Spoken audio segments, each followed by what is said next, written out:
Okay, we're going to call to order. Today is Monday, October 1st, Budget and Finance Committee. Before we get into the agenda items, want to remind committee members that your CIB prioritization is due October 15th. So hopefully you've been having those conversations with your constituents. There was a communication sent out to you, I believe last week, that also includes the Google Doc link where you can choose your respective district. And continuing with the process from last year, we're just going to build upon it this year. Council Lady Allen. Thank you, Madam Chair. Just wondered if you could clarify, when you say prioritization, does that mean we have settled on a numbering scheme and we do those numbers, or we're just giving you the items at this point? You're going to do the items at this point. Perfect. Okay, thank you. And that brings us to resolutions. RS 2018-1308, sponsor Davis, Scott Davis.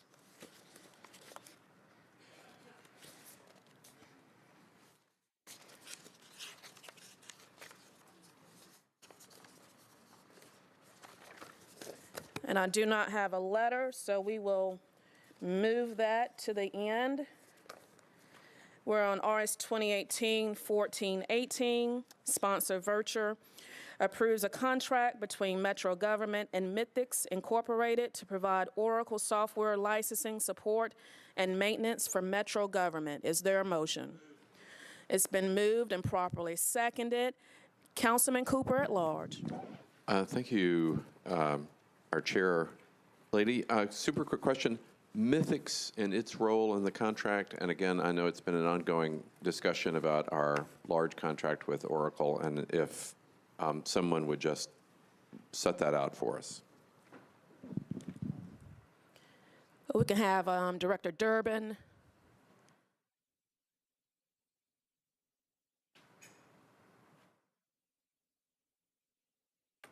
Hello, Keith Durbin, Director of ITS. Councilman, Mythics is a reseller of Oracle products. In the past, they were willing to sell to large customers like us, but years ago they switched that model, and they have a tiered system of resellers, and Mythics is one of their platinum tier resellers for their products, and they have a huge range of products. And with the needs that Metropolitan government has across all of our departments and agencies and our justice community and schools, they're one of the few resellers that can meet that need for us. Thank you. I appreciate it. What's the overall value of the Oracle relationship for the city? It's the master contract through all of its various parts. That's, I'm sure, So that's a great question. So the value of this is $35,000 for licensing components, and $35 million for licensing components. Okay. For 5 years. Okay. We would have to go back and really do some figuring and speak to JIS, police, MNPS, finance, and a lot of other departments to understand the investment that we have in it. It would be tens of millions of dollars at minimum. And that's the largest software contract that the city has. I would say that the answer would be yes to that. Microsoft, for instance, is a couple of $1 million. And this one runs significant enterprise-wide applications, and so I would think that would be correct. That at least that falls under my purview, okay, under the general government purview. And then one last real question. Your confidence in our implementation of this contract is high, and is there anything we need to do to get the full value out of this complex piece of software? So understand this is a reseller relationship for licensing, so we're actually talking about licensing for products that are already in place, that is continuing licensing over time. It's also for other types of services as well, should they be needed, and that is to distinguish that from the R12, which is an Oracle project, but is separately funded from this. The licensing will apply, and so there is a relationship. They're not exactly the same thing. Okay. Thank you. And then the R12 implementation, how far away are we from that? So it is Dawn Clark, my assistant director. I think the date is May of 2019 is when that should go into place. It'll be a 2-year project by that point, and Completed we're at on that time. schedule. And we're on schedule? Yes. Great. Thank you very much. Appreciate it. Thank you, Councilman. Thank you, Councilman Cooper. Seeing no further discussion, Council Lady Henderson. Hello, Mr. Durbin. Thank you. And I just came on the tail end of my colleague, Councilman Cooper's question. So if this is redundant, please forgive me and just say so. I guess my question was more in a general space regarding these sole source when we have something like an Oracle and, just a really huge system that we have that's all integrated. And I know we have several other providers, then we have kind of the repeat licensing and so on and so forth. How do we know kind of with these resellers and then just kind of comparatively among our peer cities and these big software companies that work with cities, they know once you've kind of got their whole platform and you've got all their things and, you're kind of stuck. And so I'm just wondering what kind of discussion or comparison is there among other cities to make sure these costs are not getting too inflated? Because they know that they're the sole source, and that we're kind of beholden or committed to this system. Can you speak to that, please? Would you like? I don't know that I'd be able to, Council Lady, speak to what other cities are doing as it relates to their engagement specifically, like with Oracle or other specific kinds of software. But I can tell you that as it relates to sole sources generally, especially for information technology types of purchases, the way that the procurement regulations are written today, those types of purchases really are pretty automatically approved or considered approved if you look at the regulations.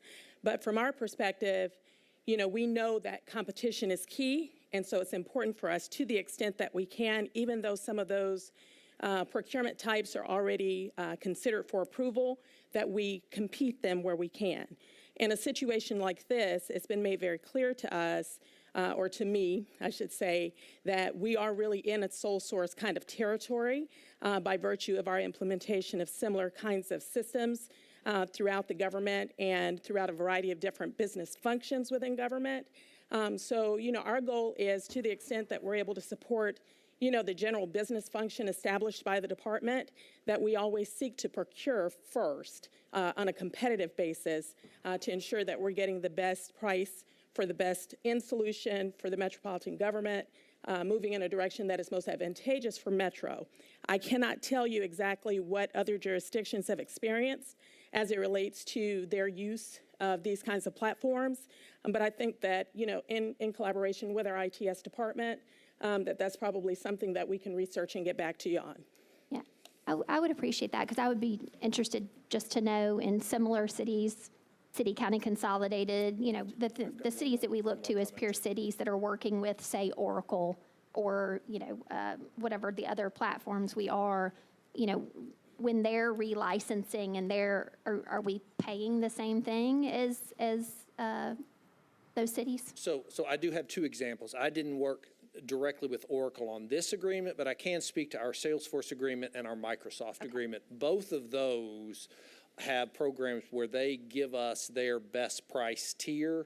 So their Microsoft that we're working currently on, the Microsoft EA, we're getting their best government rate. It's the same as the state gets and others. And on the Salesforce agreement, we were actively working with Denver and Washington, D.C. to understand exactly what they're pricing, and that Salesforce actively worked with us. And now that was on a first-time basis with Salesforce, but to get in at the same rate that other major governments were getting in. So Okay. we haven't done it on Oracle this time that I'm aware of, but we do it on other major systems. And if I can just add one additional item, we have worked through or begun to work through a process with the National Institute of Government Purchasing. They have a platform, for lack of a better term, where jurisdictions are able to share information, solicit information from each other about best practice procurement methods that they've used. So this is one of those items that we can put out via the NIGP and get some best practice responses from some of our peers in other cities. Okay, I appreciate that. I would just ask, we're kind of doing in a similar vein to what you've done with Salesforce and Microsoft, that we're likewise doing that with Oracle. Okay, thank you. Thank you, Council Lady. Seeing no further discussion, all in favor? Opposed? Resolution is recommended. RS 2018-1419, sponsors Vircher and Freeman, approves a grant supplement for the U.S. Department of Justice to the Office of Family Safety to enhance services and responses to high-risk intimate partner violence and trafficking victims of sexual assault, domestic violence, dating violence, and stalking. Is there a motion? It's been moved and properly seconded. Seeing no discussion, all in favor? Opposed? Resolution is recommended. RS 2018-1420, sponsors Vircher and Freeman, approves a letter of acceptance for 2018 Homeland Security Grant funds from the Tennessee Department of Safety and Homeland Security to Metro Government. Is there a motion? It's been moved and properly seconded. Seeing no discussion, all in favor? Opposed? Resolution is recommended. RS 2018-1421, sponsors Vircher and Freeman, approves a port security grant from the U.S. Department of Homeland Security to the Office of Emergency Management for activities associated with implementing area maritime security plans, facility security plans, and other port-wide risk management efforts. Is there a motion? It's been moved and properly seconded. Councilwoman Allen. Thank you, Madam Chair. Just wanted to get a little bit of information on Nashville's port and what types of things come in and what kind of security this would entail. Thank you, Council Lady Allen. Basically, what's covered under the Port Security Grant is facility security plans and other port-wide risk management efforts. And the facilities that are covered would be, it's about 15 of them, so I'll read them all to you. Music Valley Landing, Old Hickory Lock and Dam, J. Percy Priest Hydroelectric Dam, Metro Water Services Processing Facilities, Cumberland River Railroad Turn Bridge, Cumberland River Railroad Bridge, N&W Railroad Turn Bridge, Silliman Evans Bridge, Interstate 65 Bridge over Cumberland River, Nashville, Tennessee, capital of Tennessee, Port of Nashville, General Jackson Showboat, Nissan Stadium, Ascend Amphitheater, and Cherokee Marine Terminal. Thank you. That's very helpful. Seeing no further discussion, all in favor? Opposed? Resolution is recommended. RS 2018-1422, sponsors Vircher and Freeman, approves an amendment to a contract between Metro and ImageTrend to provide emergency medical services and fire department data collection and reporting software. Is there a motion? It's been moved and properly seconded. Seeing no discussion, all in favor? Opposed? Resolution is recommended. RS 2018-1423, sponsors Vircher and Freeman, approves an application for the Ambubus Build-Out Grant from the Tennessee Highland Rim Healthcare Coalition to the Metro Nashville Fire Department to outfit the Ambubus with a conversion kit which will convert the bus into a large ambulance capable of treating and transporting multiple patients. Is there a motion? It's been moved and properly seconded. Seeing no discussion, all in favor? Opposed? Resolution is recommended. RS 2018-1424, sponsors Henderson, Vircher, and Syracuse, approves a local parks and recreation fund grant from the Tennessee Department of Environment and Conservation to the Metro Parks and Recreation Department for the development and implementation of the Atafama Archaeological Park Master Plan. Is there a motion? It's been moved and properly seconded. Are you going to seek recognition, Council Lady? Okay. Councilman Cooper. Thank you, Madam Chair Lady. I just wanted to call everybody's attention to this really remarkable grant and note that Council Lady Henderson is on the board of the Atafama Archaeological Park. And this $500,000 grant is materially going to go a long way to help produce a great park for our city. Definitely, and NPR did a fantastic story on it, too. So if you haven't had an opportunity to listen to it, they provided great coverage regarding it. Thank you, at large. Cooper at large. Council Lady Henderson. Thank you, Councilman Cooper. I just want to say for the record, I serve ex officio on that board. Ex officio, for the record. I do not have a vote, but it is in my district, and it does really present a unique opportunity for our city to honor our Native American heritage. So thank you. Thank you for that clarity. Seeing no further discussion, all in favor? Opposed? Resolution is recommended. RS 2018-1425, sponsors Virtue and Withers, approves a grant from the State Department of Labor and Workforce Development to the Nashville Career Advancement Center to provide reemployment services and eligibility assessment services to help unemployment insurance claimants return to work faster. Is there a motion? It's been moved and properly seconded. Councilwoman at Large, Gilmore. Thank you. I was wondering if we had someone here that could speak about this? She's coming down.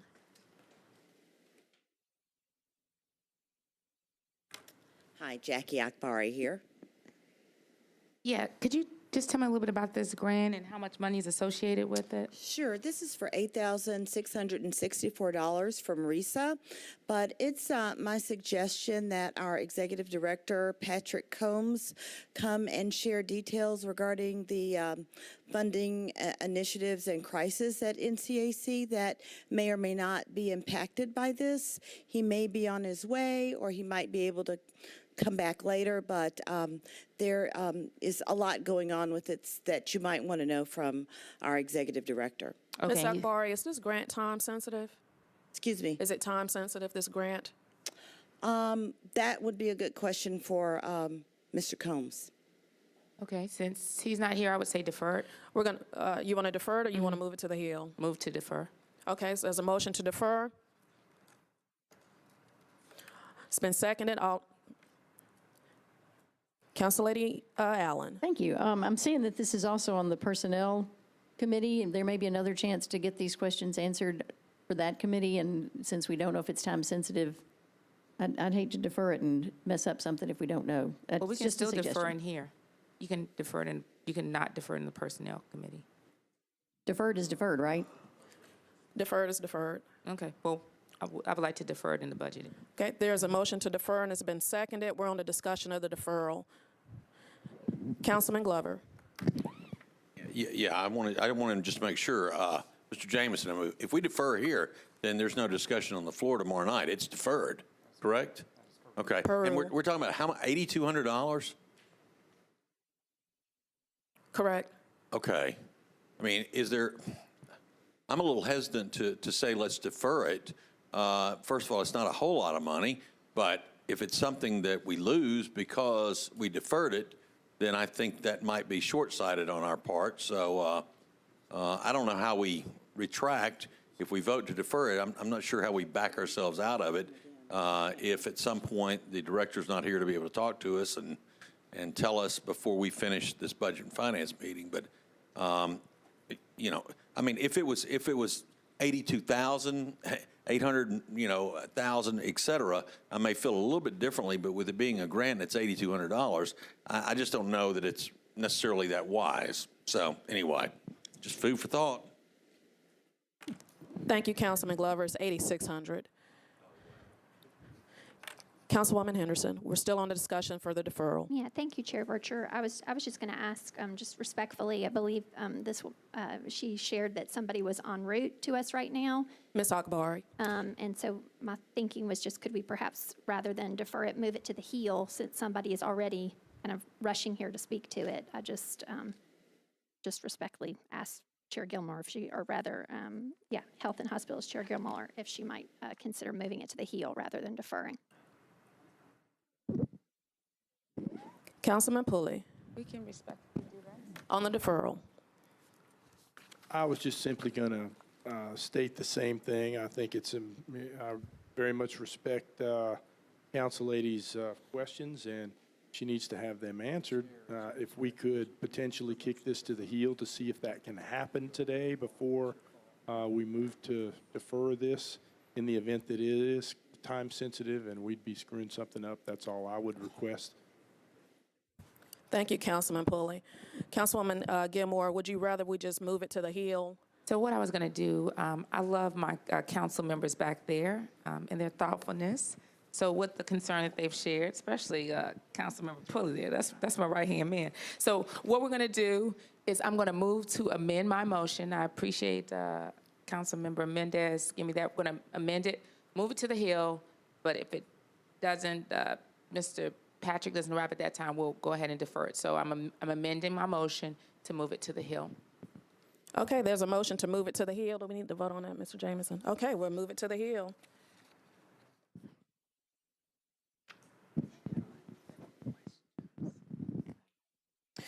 We're on, thank you, Ms. Akbari.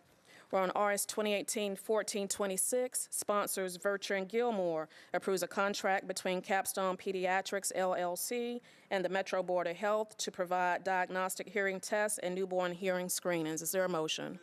It's been moved and properly seconded. Councilwoman Gilmore. Thank you. If we could have someone to come forward and speak to this. We have Mr. Sharp. Madam Chairman, members, we have an audiology booth that we have had a hard time hiring an audiologist to work with.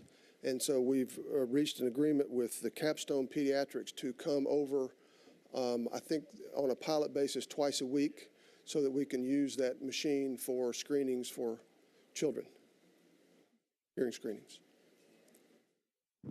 So are they going to go out and about into the public, or they still have to come to the? No, the machine's at Lentz. Okay, so they will have to come to Lentz to. Yes, ma'am. So how do you inform? I mean, that is so important, especially for younger children. How are we making people aware of these services? Well, the folks that we touch, for whatever reason, through WIC or some other program, they will be made aware that this exists if the children have some hearing issues or possibly some hearing issues. And it won't be a secret. MMPS will know it exists, and it will be there for folks that need it. So you're advertising with or partnering with NPS? I wouldn't say that we are partnering with them. They will know it's there. We have nurses in not each of, but most of the schools. They know it exists. If they see a child that appears to have hearing issues, they'll know where it is and when it's open. Okay. All right. Thank you. Thank you, Councilwoman. Councilman Roden. Thank you, Madam Chairman. Tom, just one question. I know I've got little ones, and when they're at the hospital, when they're born, they have hearing screenings. What else is required of, I guess, babies and children up to 1 or maybe 2 of hearing screenings? Is there anything passed when they're born? I don't think it's anything required, but if you notice over time that the child appears not to hear very well, then you may need to have it checked, and this is just one way we hope to have that available for folks. Okay. Thank you. Seeing no further discussion, all in favor? Opposed? Resolution is recommended. RS 2018-1427, sponsors Vercher and Gilmore, approves an amendment to a grant from the State Department of Health to the Metro Board of Health to promote Healthy People 2020 goals to the residents of Davidson County. Is there a motion? It's been moved and properly seconded. Councilwoman Gilmore. Thank you. If you could have somebody to speak on this. It came before us one time before. I was really excited about it and just wanted to hear more about the amendment and what we're doing and just an update as it relates to making the community aware about the 2020 initiative. Yes, ma'am. So the Healthy People 2020 goals are set at the federal level, and there are a whole range of things that we try to work towards. This particular amendment adds $70,000 to the contract that will allow the health promotions group to add a person. They do things like, for instance, we have what they call a Gold Sneaker Award program. We go to daycare centers and try to make sure that they have certain nutritional standards for both the children and the parents. And there's a lot of other programming that goes into that. There's some anti-tobacco work that goes into this. There's a range of things that those folks do. Thank you. Thank you, Mr. Sharp. Seeing no further discussion, all in favor? Opposed? Resolution is recommended. RS 2018-1428, sponsors Dow, Vercher, and others, approves an amendment to the participation agreement between Metro Public Works and Century Farms, LLC, for the design and construction of access roads connecting Cane Ridge Road and Old Franklin Road to the I-24 interchange at Hickory Hollow Parkway. Is there a motion? It's been moved and properly seconded. Councilman Cooper. Thank you, Madam Chairman. I wondered if somebody was here that to comment just a couple of questions and to put the total numbers into perspective on this project. And then I believe in the analysis there may be a typo where it says 24,000 and it should be 24 million, a little less alarming. And so the increased cost is just an additional million or so dollars. We have the whole team lining Oh, up. fantastic. Thank you. Council Lady and Council, Darrell Moore with Public Works, Capital Projects. Your questions again, sir, I didn't get your. Well, just if you would just review, if you didn't mind, because this is such a major infrastructure addition to our county, what the state is putting in, what Metro is putting in, and what the developer is putting in. Okay, I don't have the state figures in front of me, but the state, of course, they're responsible for the interchange project. And of course, there's a federal match with that. That project came to about $38 million. And we had to secure an additional amount of money from our previous agreement with TDOT, which came to about $12.3 million. But only $11 million of that was federal money that came from the MPO. And we had to put up another 1.2, which that was the second amendment that was put toward this ordinance, and that we're sharing that cost with Century Farms as well. This amendment is covering the cost of the connector roads that are in conjunction with the interchange. And the previous bill was only an approximate cost of $24 million, but the actual cost in the project has actually now been awarded to Jones Brothers Construction Company. And so the figure that you see in the amendment, excuse me, is the actual awarded amount for the construction and the construction, engineering, and inspection work that's being done that was awarded to Jones Brothers and also to Barge Designs for the CEI work. So since the bill was passed last year with the approximate cost of $24 million, there had been some subsequent spending bills that approved up to $14 million, which was, we're sharing the cost with Century Farms according to the old bill for $12 million, but the new awarded amount exceeded that amount. Right. So what was awarded in the spending plans was up to $14 million. And in order for us to use all that money, we have to amend that under this particular resolution. But some of the money that we're putting up comes from state or federal sources? The money for the interchange only, not for the connector roads. And this agreement is for the connector roads.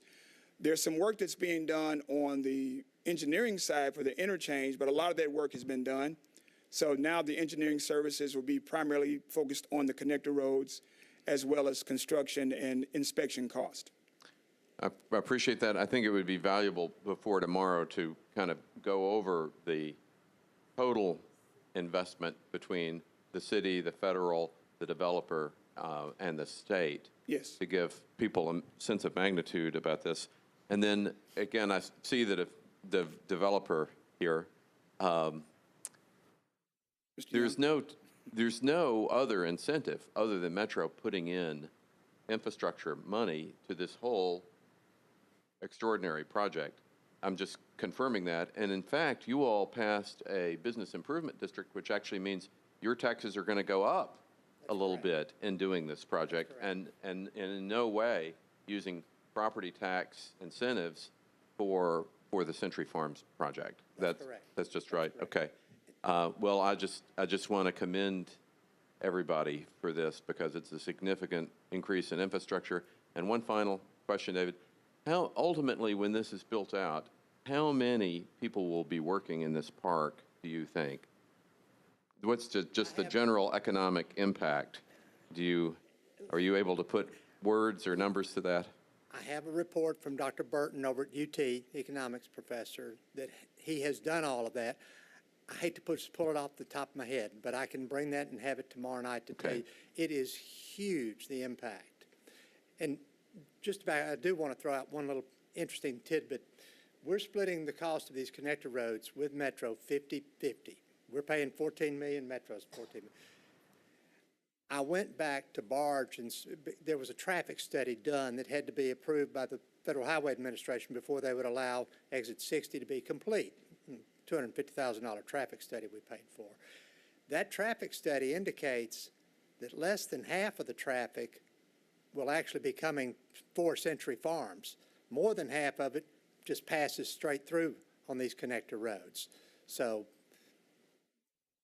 what happens is it relieves traffic at Bell Road, it relieves it at Old Hickory Boulevard. It actually improves safety at both of those according to the traffic study, which that particular traffic study, that safety model, is now being used by the Federal Highway Administration as a model nationwide on traffic studies on how you design these interstates.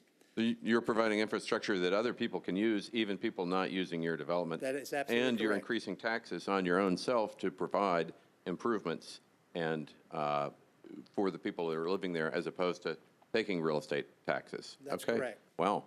Thank you. You're welcome. We've got great partners with Metro Public Works. We have a great relationship, and we really appreciate all that the council has done to help make this happen. It is a magnificent project. And TDOT, as an aside, they have their pre-con meeting in the morning with Jones Brothers. Jones Brothers won that contract too. So Jones Brothers will be building the interchange, which is about $38 million, and they'll be doing the connector roads, which is about $28 million, you know. So it's a huge impact. Well, anything you have on the overall economic impact, I see the council lady from the district here, think would be great to distribute, and then also projections for property tax valuation increases going forward once the infrastructure brings it all online. I'll bring a copy of Dr. Burton's report tomorrow and bring 40 copies, and should I give them to the council secretary to? That'd be lovely. Thank you, David. I'll take care of that tomorrow. Thank you, Councilman. Yeah, and I can also- Councilwoman Henderson. Thank you, Chair Vercher. I likewise commend you all on this partnership that's beneficial to your development and the broader community. Mr. Moore, though, as we kind of broke down these costs, just so we're all clear from budget and finance perspective, what we're approving here, as I'm reading the fiscal analysis, it's still unclear to me. I know that the interchange itself is $38 million from TDOT, you said. Well, the overall cost of the interchange, the projected cost is $38 million. Okay. And then, so I know we've got the 50-50 split with Century Farms LLC on the kind of adjacent and related, I assume, you know, sidewalks, crosswalks, other roads and so forth. But as far as Metro desires authorization to use up to $14 million approved in prior spending programs. I mean, what are we exactly, I know we're amending the agreement, but what are we authorizing via this agreement? Are we opening up $14 million more dollars, or are we just talking about the discrepancy? No, it's just my understanding is that in order to write a purchase order, we could only write it for the amount that was in the previous bill, which was up to $12 million. But now that the spending plan is showing that there are $14 million available, we want to be able to access the amount above the $12 million to $14 million. That's already been approved. Okay, so you are asking for just then the difference between the $12 million anticipated and the previously approved up to $14 million? Yes. And then so have you, I mean, what do you anticipate that cost Well, the cost be shown in the specifically? The cost shown in the amendment is what the awarded amount is for to Jones Brothers, and as I stated previously, to the construction inspectors. And so that's what we had to show, that's the awarded amount. The 25 million plus is what's shown there. But as you go further into construction work, sometimes there are overruns, and hopefully there won't be, but we want to make sure that we have at least authorization to use the amount up to what the spending plans have approved. Okay, and who did you say the construction inspector is? Barge. Yeah, Okay. Barge Designs. Thank you. Thank you, Council Lady. Councilman Glover. Thank you, Chair. I really have more of a procedural question than anything else. The council ladies worked hard on this, and frankly, I think it's a great deal. I have to agree with Councilman Cooper also. This is something where it should be economically viable for the city. Because I have a process that's going, so please hear my question. You have a developer, you have TDOT, and you have Public Works involved. So the process that you followed here, is this the typical process of how this all works whenever we're trying to do projects in our district? And when you go back and think about my question, you'll understand what I'm asking. Well, I'm not a specialist along those lines. This is a very unique project. It's not well, that's about my experience. It's a very unique project. And I worked with TDOT for 33 years, and TDOT didn't have a lot of projects where they partner with cities and developers like this, so it's very unique. My experience, not to say that it hadn't been done, but I can only speak to what I know. Okay, from the procedural standpoint, though, in the way that you've gone about on filing and approaching the council and doing all the things that needed to be done in order for the council lady to get this done in her district, I guess that's the question I'm asking. We followed a process that's been in place, or was this something that got invented because of this? No, I tell you, whenever a local government is working with the state government, there has to be an intergovernmental agreement that is filed. And that was done with TDOT early on during the development stages of this project. Of course, bringing in a third party, state governments cannot enter into agreements with private developers. That can only be done through the local government. So we had to forge the agreement with the developer and the intergovernmental agreement with TDOT to make all this happen. Okay. Yeah. Mr. Jameson, if we could, I mean, I've got a project that's been waiting for a while, and I'm asking because, frankly, today I was given a lot of information that I didn't really understand. On understanding now what the council lady has done, I really wished I'd have followed her on the process that she's done in order to maybe move some things along.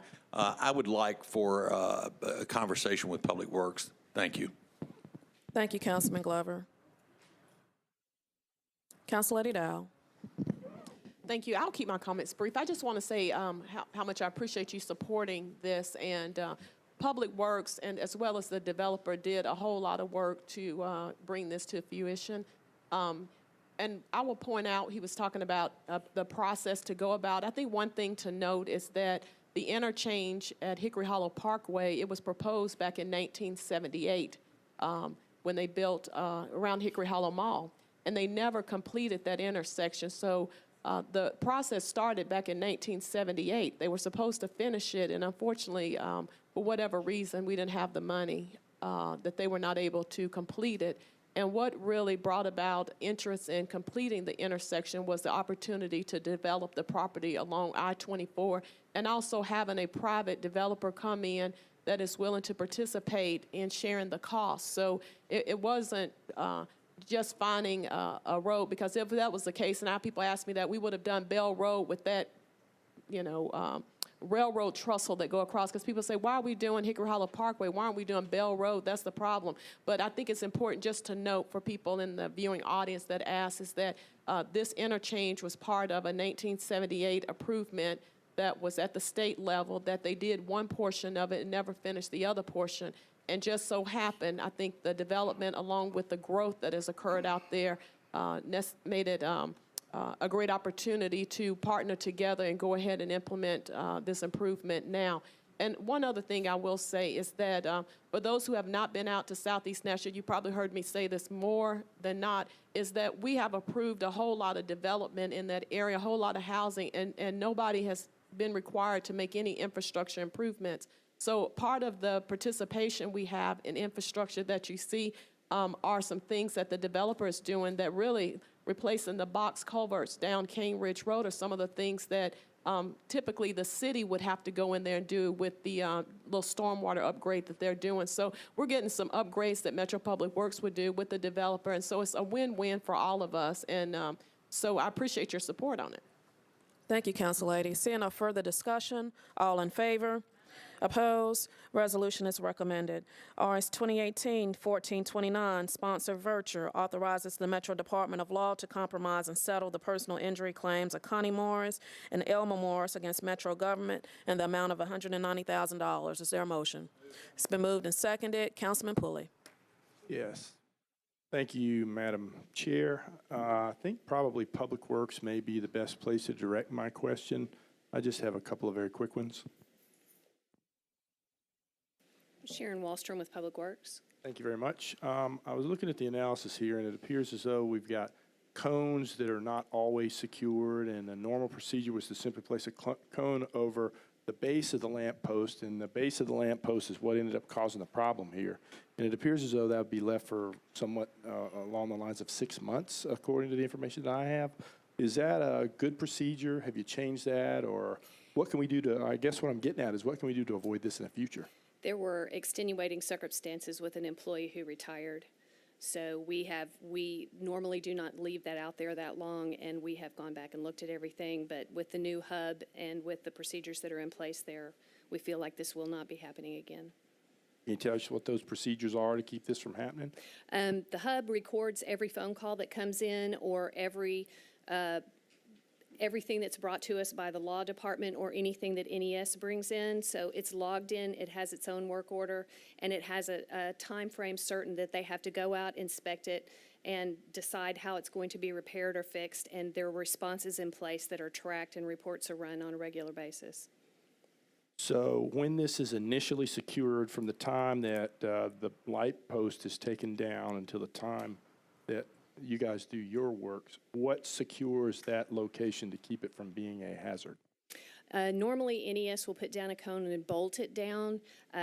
Obviously, that didn't happen in this case, but NES and Public Works has a MOU about items such as this, and NES is looking now at putting in a larger, not a cone, but a box that stands up farther that bolts down so that it will be more noticeable in public areas until Public Works can get out there and either replace the pole or remove the concrete fixture at the base. And you're confident that that's enough to keep this from happening again in the future? That is the best practice that we have found to this point. Okay. All right. I have nothing further. Thank you, Councilman Pulley. Councilwoman Henderson. Thank you, Chair Vercher. Ms. Wallstrom, my questions are similar to Councilman Pulley's. This reminded me of some kind of light posts that seem to be in progress or mid-repair on the West End corridor. Yes, ma'am. Near Murphy Road, where I've seen a variety of, like poles on the ground, broken, the base is there, and I feel like I've been seeing that for quite a while as I kind of go home from council in the evenings. And so I wonder, it looks like you're trying to improve your process with NES so that you can track all these, but can you speak to why? I mean, I guess NES is providing the electrical service. Sometimes they're also providing the pole and the Cobra, but when we have these older metal light poles, do those belong to Metro? Can you kind of speak to, because this seems a little, from an efficiency standpoint, a little kind of choppy or disjointed. Can you speak to why Public Works is even engaged? The metal decorative poles, NES does not maintain. That is something that Public Works contracts out with a separate vendor. And the base problems and the older poles are issues right now that we're working with that vendor, but we're also having to lean on how much funding we have to do that. And we have requested that funding in several capital expenditure plans, and we've received some, but we've got a process, we have everything lined out, and we're slowly working through those. Okay, so, and who is the vendor that repairs those? Stancil. And how much funding do you think that we need to repair all the light poles that are in a similar situation? We have looked at about $150,000 to $200,000 for this next year. Okay. Thank you, ma'am. Okay. Thank you, Council Lady. Councilman Prodmore. Thank you, Madam Chair. This is more of a fiscal issue. Mr. Jameson or Mr. Cooper, is there some sort of, does NES have any responsibility here, and do they have any funds or plan to where they can contribute to paying a portion of this fee?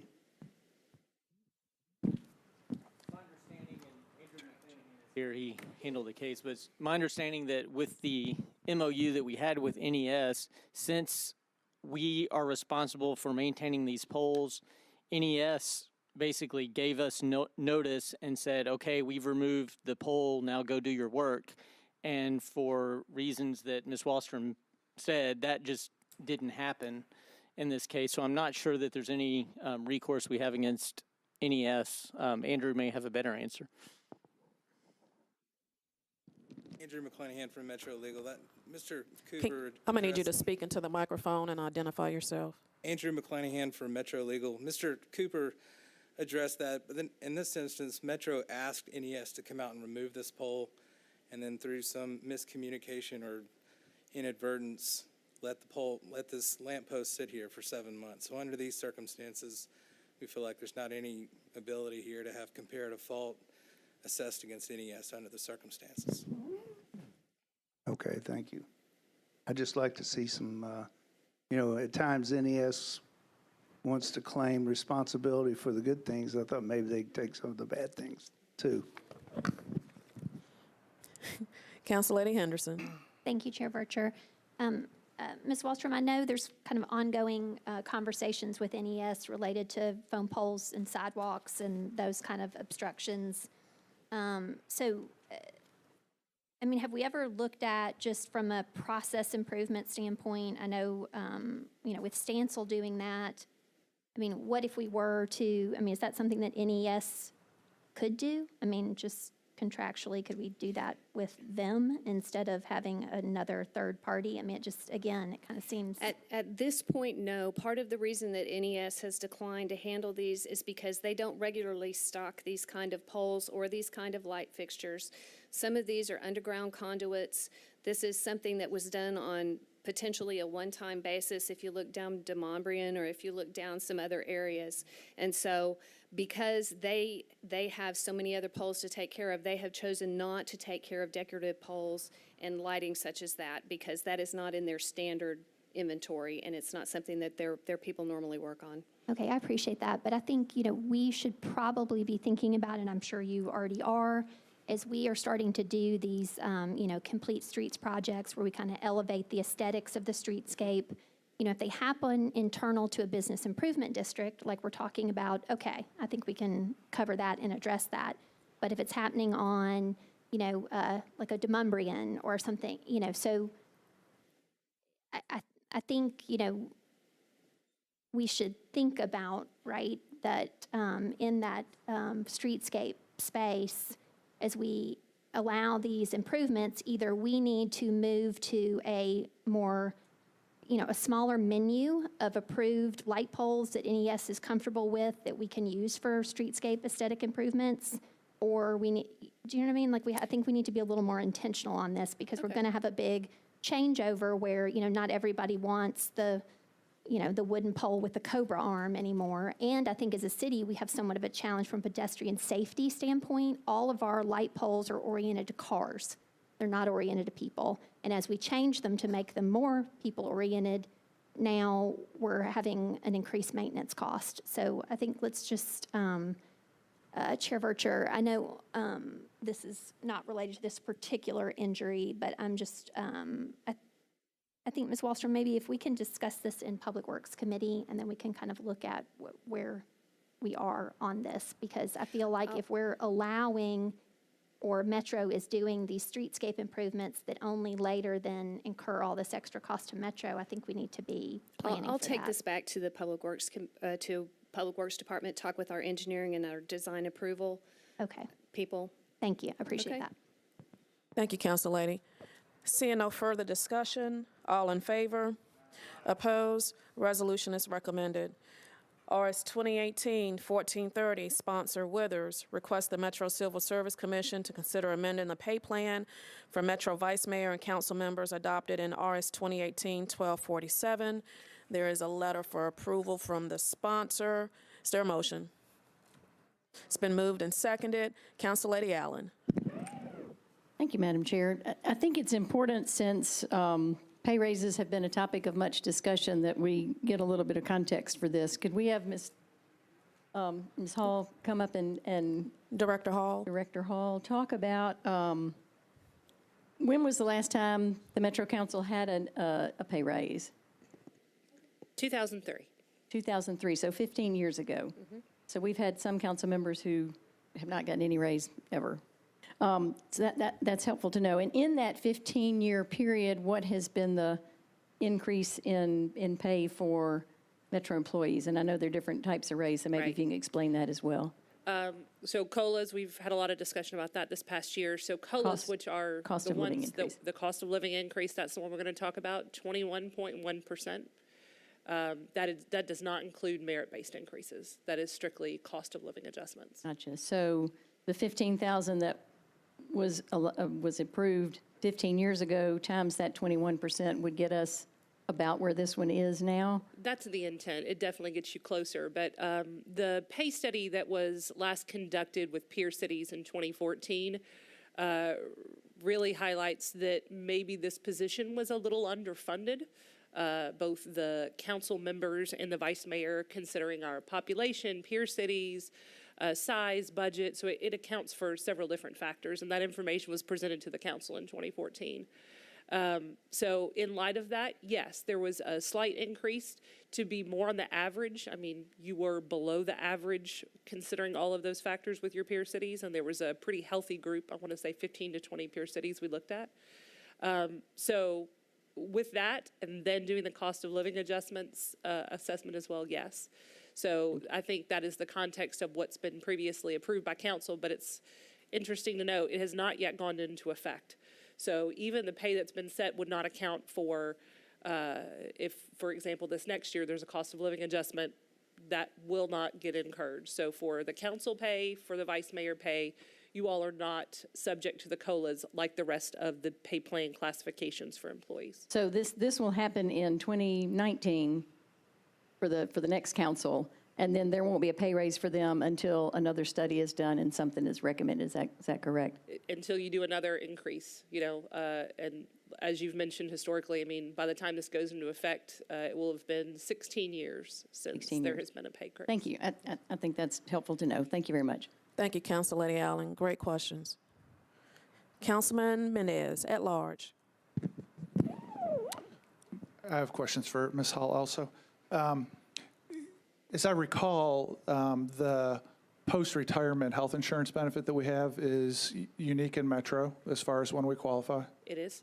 And according to work that I guess got done by the study, by some group, I think, just before this term started, it's, as far as anybody can tell, a unique benefit nationally. I believe that is the assessment. And if somebody is relatively young when they qualify, the value of the benefit and present value is easily into six figures. Probably if they have family coverage. All right. So, I mean, I appreciate the questions about us being behind on salary, but I think it's also worth noting that we've got a literally unique in Metro benefit that we get on post-retirement insurance coverage, and according to the study done, I think it was in 2014, unique nationally benefit, and that's got to go into the mix when you think about it. Thank you. Thank you, Councilman Mendez. Councilman Glover. Thank you, Chair. Well, I mean, needless to say, I think our timing stinks on this, and I think Councilman Mendez brings up a very valid point at a time where we had given our word to the employees of Metro that we were going to give a 3% cost of living adjustment. We didn't honor that. We reneged on that promise. We then pretended like there were other promises we made that we hadn't made a promise on, but we went forward with that. I'm not going to support this because, frankly, when we run for office, we know what the pay is. We understand that. And so, therefore, unless we're willing to sit down and talk about doing away with the health care and some of the other things and adjusting it to where it's a bit more equitable, I think that it's somewhat egotistical for us to assume that the voters and the taxpayers will be okay with us going ahead and accepting a raise like this. And so while it's non-binding, I don't really completely understand what this is. Mr. Jameson, maybe you can help me understand a bit further, but I can't support this in a time when we haven't supported our own employees. I think what Councilman Withers is actually trying to do is to eventually going through the Civil Service Commission, have them recommend that the pay raises that are set to go into effect next year not go into effect. In other words, not to put words in his mouth, but perhaps in solidarity with the Metro employees who are okay, I wasn't picking that up. Okay, because I tried to read the analysis, and I'm like, all right, I'm not quite following it. So, all right. So with this being non-binding, then what is the likelihood of us being able to put the brakes on that quote increase? And if the increase does not occur, then does that make us wait until the following term before a possibility of any raise could occur? So right now, the way it stands under the pay plan that's been approved is that this has been previously approved to go into effect for the next council term. The charter says you can't, a council can't give itself a pay raise. They can increase the pay for the next term. So that is set to go into effect unless something stops it, unless, for example, pursuant to the resolution, the Civil Service Commission studies and recommends withholding that pay raise. And if they don't, what opportunity does this council have to say, we want to put the brakes on it? Is there another mechanism we can use? The charter is, I would submit, slightly vague on this issue. It is clear that the Civil Service Commission has absolute approval power over standard Metro employees' pay raises and salaries and so forth.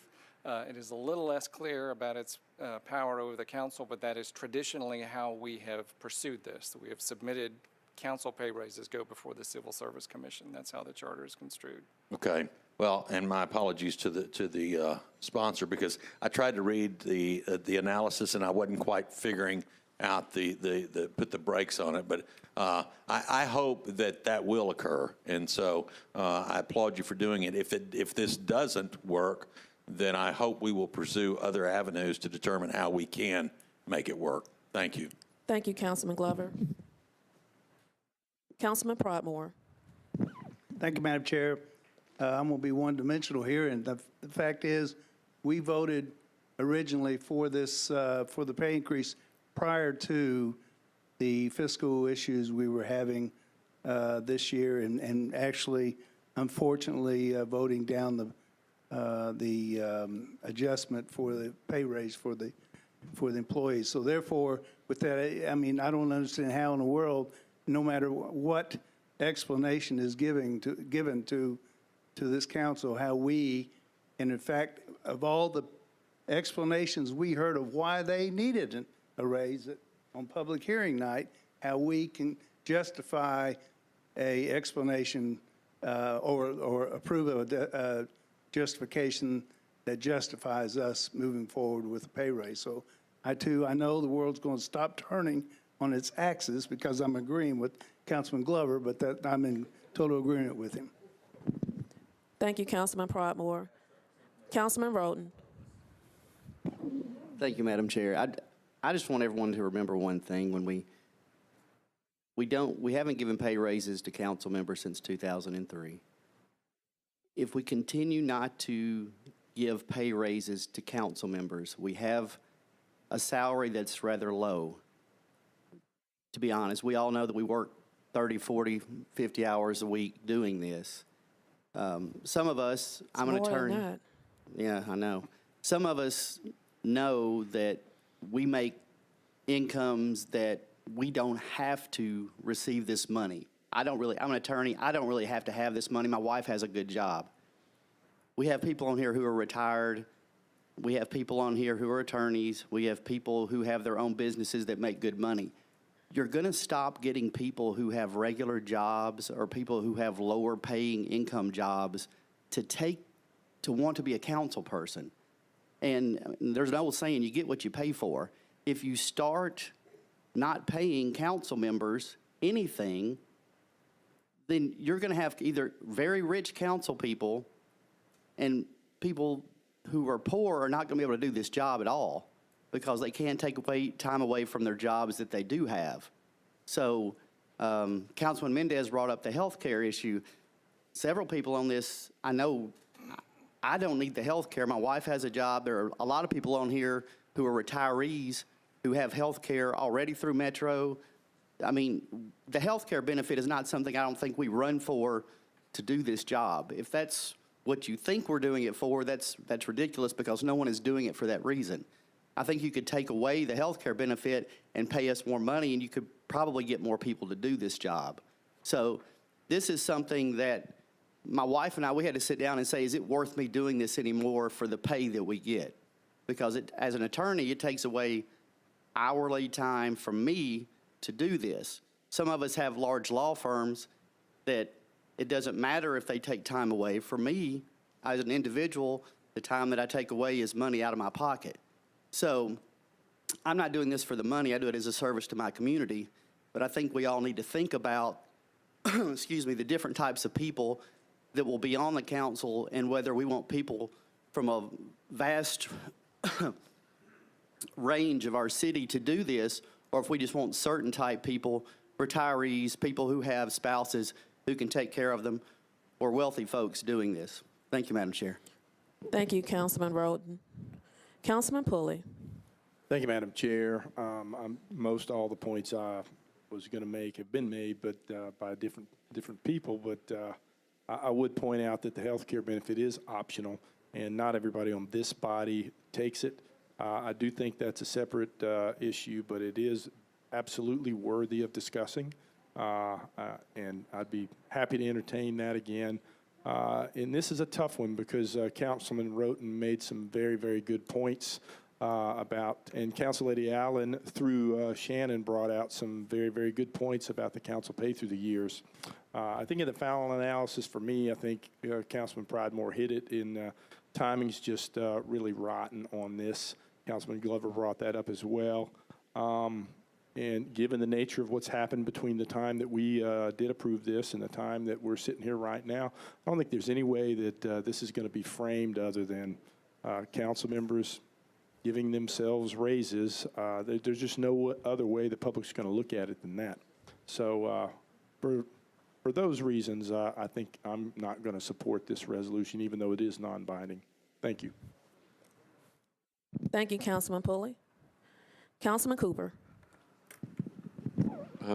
Thank you, Madam Chair Lady. I had a quick question for our thoughtful, hardworking sponsor on this, that just to confirm, and for people at home, that this resolution is part of your effort, your strategy to be in solidarity with the employees who are not receiving the COLA, even though it's non-binding, it's part of a larger strategy to be in solidarity with that group. If you didn't mind commenting on that, Councilman. Councilman Withers. Thank you. Councilmember at-large Cooper and other council members, I think this is a great discussion, and frankly, sometimes on council we have to file legislation in order to have a discussion. So I appreciate all the thoughts from folks today. But yeah, when the Metro Council had the task or the decision that we had to make with regard to the current budget, the actual legislation that we had passed had included some of the pay plans for employees as well as the salary increase and adjustment for vice mayor and council were all in one piece of legislation. And basically what we did is we rescinded all of that piece of that legislation for employees, but did not do the same for council. And so for me, I feel like that there's a message that we're sending to employees in that regard. And so I wanted, first of all, for our body to just have a discussion about that, both in budget and finance as well as in personnel. But what the request is to have the Civil Service Commission have a discussion and make a recommendation. That is what it is. I mean, if we get to a point where we are a little bit more confident in our budget and how we're going to fund employees, we could also make a different decision at that time with an upcoming pay plan. So this isn't necessarily permanently taking that away, but I really wanted us as a body to have a conversation about the message that we're sending to employees, that we are rescinding COLAs for them. We are not able to fully fund teachers, although that's a different pay plan, and yet we are going to allow a salary increase for the council to go forward in the next term, and some of us will be in that body. So I think it's really worth having a conversation, whatever your decision is. But yes, to your question, Council Member at Large Cooper, that really is my intention, is to just make sure that we've had a public discussion about it, and that we are not considering ourselves that we are considering ourselves in tandem with all Metro employees. Thank you, Councilman Withers. Councilman Cooper. What's that? Council Lady Dow. Thank you. I just want to point out that it's been 15 years since the council has had any type of adjustment. And while I stand in solidarity with the Metro employees, they have had cost of living adjustment and raises in the last 15 years. And I won't return, so I won't necessarily benefit. But what I will say is that when people talk about giving the council salary, it's almost a joke to me, because when I add this small stipend into my income, I pay it all in taxes. And aside of that, because I work full-time and have a salary, the insurance that we get free is not free. The cost of insurance as a part-time or non-employed employee is much more higher than if I was to go buy it through my employer. Through my employer, it's cheaper. And so I don't, you know, I think the people that it benefits are the people who who don't have it and who needs it. And we have this conversation every year about the health plan. I don't see anybody abusing it, because most of the people that's coming on council, young people, they are employed through a major employer, and their insurance is cheaper than participating in Metro's plan. And one thing I will add, bringing in a young person helps the liability risk pool than having a whole bunch of old people, because Metro's employees, when you look at the risk pool, and I don't want to get into too-depth discussion, but when you're looking at risk pool and insuring people, the age of Metro is a little on the higher end. So even having young people participate and pay who are low utilizers of the insurance, it helps the risk pool. So I don't necessarily think that that should be a determining factor about income and insurance and all of that. What I will say is that when you look across the country and you talk to people who are in the position we're in, they have far more resources than we have. And I don't know about you, teachers, Metro employees, they're all demanding more from us, but we have less tools to make ourselves successful. We don't really have resources in the council office. We share a resource. We share a resource. We don't have a planning person to help us. You know, we share an attorney. We don't have an admin. If we do a press release, we have to write it ourselves. If we make copies, there's no copies to be made. My constituents ask me all the time about sending them a newsletter. I have to print it out, and I have to pay out of my pocket, because mind you, that $15,000 go to taxes. It bumps me up, and I'm paying it all to Uncle Sam. So, you know, I say all of that is I pay my own telephone, and I burn my gas up driving across town, meeting people. When we go out and have dinner, because of this ethics policy, we can't accept a Coca-Cola or a sandwich. We have to end up paying for their meal plus mine. So all of these things that we pay for signs to let people know we're having meetings. So when people talk about, you know, we have some wealthy people on this council, so it financially doesn't impact you all. But if you are a single person like me, make a modest income, because I have not had a pay increase either, by the way. So if you are a single person like me, a modest income, and you're doing this, it is financially a burden to you. And I really would caution you, what Kevin said is true. What you're going to end up having is a lot of wealthy people on here, and a lot of people whose voices need to be represented on this council will not be here because they're not going to be able to be here. And so I would caution us about having a knee-jerk reaction because we were not able to fund the employee salaries, because we could have funded employee salaries. Let's be honest, it requires us to raise taxes. It requires us to raise taxes. When we grow, we have to raise taxes to keep up with the growth. And so it requires us to change some funding around, you know, make some changes and fund based upon priorities. We all had an opportunity to do that. Some of you were not willing to change the priorities. And some of you were not willing to ask people to pay a little bit more. And so that's why they're not being funded, because we have not made education and paying our city employees a priority. And it's not just a few people, it's a lot of people sitting in this room that feel that way. You know, we go out in our communities and we speak one language, but we sit up in here and punch the button against them. And that's why I've asked them, start looking at how people vote. So I'm going to say that after 15 years, whoever comes in behind me, I want them to be empowered. I want them to have the resources that they need to service a community like mine. And so I'm not going to join the crowd in grandstanding and make myself look nice about cutting them short of resources that they need. We've already cut resources at the council office this year. And so next year, we have an opportunity to make it right. We have another budget season coming up. We can adjust it and make it right. So let's just start making the decision now to fund those teachers and fund the education and all that. So you have an opportunity coming up. This increase will not pertain to us for the viewing public. It will go with the next council coming in. So I think by then we have an opportunity to adjust the teacher salaries and all of that we want to do in our budget. So thank you. Thank you, Council Lady Dow. Director Hall, just for clarity, in the event the Civil Service Commission rescinds RS 2018-1247, will it have to go back through the entire process of studying, having another salary study again? I guess my question is, are we looking at setting up the next legislative bodies and the bodies after that for another 16 years before the salaries can be increased for these positions?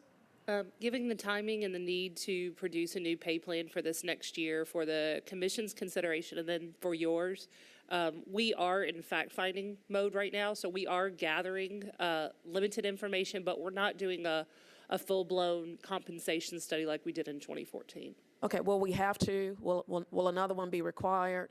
I know sometimes when we say we want to do certain legislation, we have to have a study, right. And I don't know the expiration of this study. So but I know if we're going to push this out even further, if it's not in effect for the next term, then we can't consider it again, not until the following term, because according to Attorney Jameson, yes. we can't vote on our own raises, if that makes sense. Correct. So I do anticipate doing another comprehensive pay plan study. We do, a compensation study. We do those on a several year basis as necessary. I mean, they're costly, but they are important to do. This one was a very big one that they had started in 2014 and 15 because it had been several years. But I do anticipate in the next council term there'll be another compensation study. So maybe like 2023 or 2027? And then 2023 or 2027 would be the next times to consider that. Thank you so much. Yep. Councilman Glover. Just very quickly, I went back and reread this, the analysis, Mr. Jameson, and I just, again, wasn't picking up that's what it did, but then I asked the sponsor and he explained if I'd read the resolution in its entirety, which I typically don't. I read the analysis. Then from that standpoint, so it's my understanding, I just want to be very clear, what we're asking them to do with this non-binding resolution is to rescind the pay plan that was adopted. Is that correct? All right, so I will be supporting that because I think it is the right move to make. Thank you. Thank you so much, Councilman Glover. Seeing no discussion, all in favor? Opposed? Resolution is recommended. Now we're on bills on second reading. BL 2018-1281, sponsors Murphy and Henderson, amends the Metro Code to codify a sexual harassment awareness and training requirement for employees and certain contractors. There is an amendment. Council Lady Henderson. Chair Vercher, Council Lady Murphy could not be with us today. She's not feeling well, and so I wanted to ask Mr. Jameson where we are. Council Lady Murphy has kindly been leading the effort on this bill. Where we are as to deferrals. If we were to defer one meeting, where would that put us with this bill? I don't think that would result in indefinite. We've not deferred it once before, I felt. You have deferred it once before. You get the third one is the charm, okay. so to speak. And even then, you can request that it be reinstated on the agenda with a week's notice. Okay. I appreciate that. And I'm not aware of the amendment. Is that in our? packet? Right. The amendment would essentially, instead of a provision whereby essentially HR has to verify with the contractor the adequacy of the training, instead it would be incumbent upon the contractor to submit, verify by affidavit that he has provided the requisite training or will provide it within 90 days for new employees. Okay, and can you then speak to what Councilor Murphy's intent was as it relates to the amendment? I know that she wants to defer the bill, but I'm not aware of her. My guess, I'm going to guess that she may have had discussions with Director Hall, but if not, my guess is what she's trying to do is this could be labor intensive for the HR department, which does not need that. And so if we could put the onus on the contractor to verify by affidavit, sworn affidavit, subject to penalty of perjury, that they have provided or are going to provide the training, that would spare HR the labor intensity. I appreciate that. And if the intent then is to defer for further discussion so as to improve the bill, would you suggest then that we amend at this time, or that we wait and do? To my knowledge, and I'm going to stare at Director Hall, I think there is general agreement on the propriety of the amendment, so that it might make sense to defer it, but defer it as amended so that you're starting with that place the next time. I appreciate that. So then I would like to move the So Council Lady, you want to amendment. go ahead and move the amendment? Yes, ma'am. It's been moved and properly seconded. Seeing no discussion on the amendment, all in favor? Opposed? Now we're on the bill as amended, Council Lady. Thank you. And I would like to move to defer one meeting, please. There's a motion to defer one meeting. It's been moved and seconded. Seeing no discussion, all in favor? Aye. Opposed? Bill is deferred. Now we're on BL 2018-1283. Sponsors Murphy, Henderson, Johnson. Mina Johnson amends the Metro Code. I don't think I have to say that anymore since we only have one Johnson now. Murphy, Henderson, and Johnson amends the Metro Code to restrict the use of proceeds from the sale of real property owned by the Metro government. And there are some amendments on this also. Council Lady Henderson. Let's see. I believe we're going to defer this again as well. But Do we then, want to move the amendment? Mike, let me ask you the same question on this again. I know that MNPS, I believe, contacted Council Lady Murphy late last week as it related to amendments. And Council Lady, my understanding is that unlike the previous bill, there is some question about at least one or two of the amendments, so you may want to just defer unamended. Okay. I would move to defer one meeting, please, as the bill stands currently, please. There's a motion to defer and seconded. Seeing no discussion, all in favor? Opposed? Bill is deferred for one meeting. We're on BL 2018-1314. Sponsors Cooper and Vercher establishes a Blue Ribbon Commission consistent with the annual operating budget for fiscal year 2019 to identify government inefficiencies. There is a substitute. Councilman Cooper. Would like to move the substitute? It's been moved and seconded. All in favor? Aye. Opposed? Now we're on the bill as substituted. And just wanted to thank Metro Legal and Finance. I think the substitute reflects a lot of comments, very thoughtful comments that have gone into the process, as well as the mayor's office. And I appreciate their nomination of 5 extraordinary individuals to get this process started. And I see him here on the floor. The vice mayor has a big role in creating the committee, and I appreciate his involvement and approval of this. And again, I want to thank particularly Metro Legal for coming up with this substitute in consultation with a whole lot of folks from the council. So move approval. Thank you so much, Councilman. We have some discussion. Council Lady Allen. Thank you, Madam Chair. Could we just get a quick summary of the changes that are in the substitute? Councilman Cooper. Yes, and I appreciate this, Council Lady. write-up in the analysis is a little bit out of date, and the current substitute is a 10 voting member commission, 5 of which the mayor's office has appointed.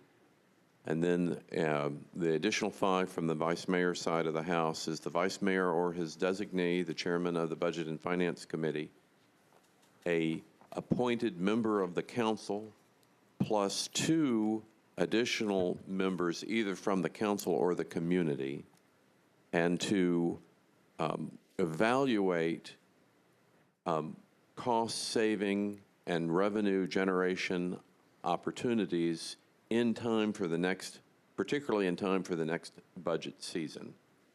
And to not discount any, but the committee will be expected to evaluate them with the help of legal and finance, both as to its feasibility as well as its legality, and to give an opinion of recommended, not recommended, or neutral as a tool for the next budget. As has been discussed before, if there are very few ideas, then that's very satisfying too, and I think the public will appreciate that a fine effort has been made.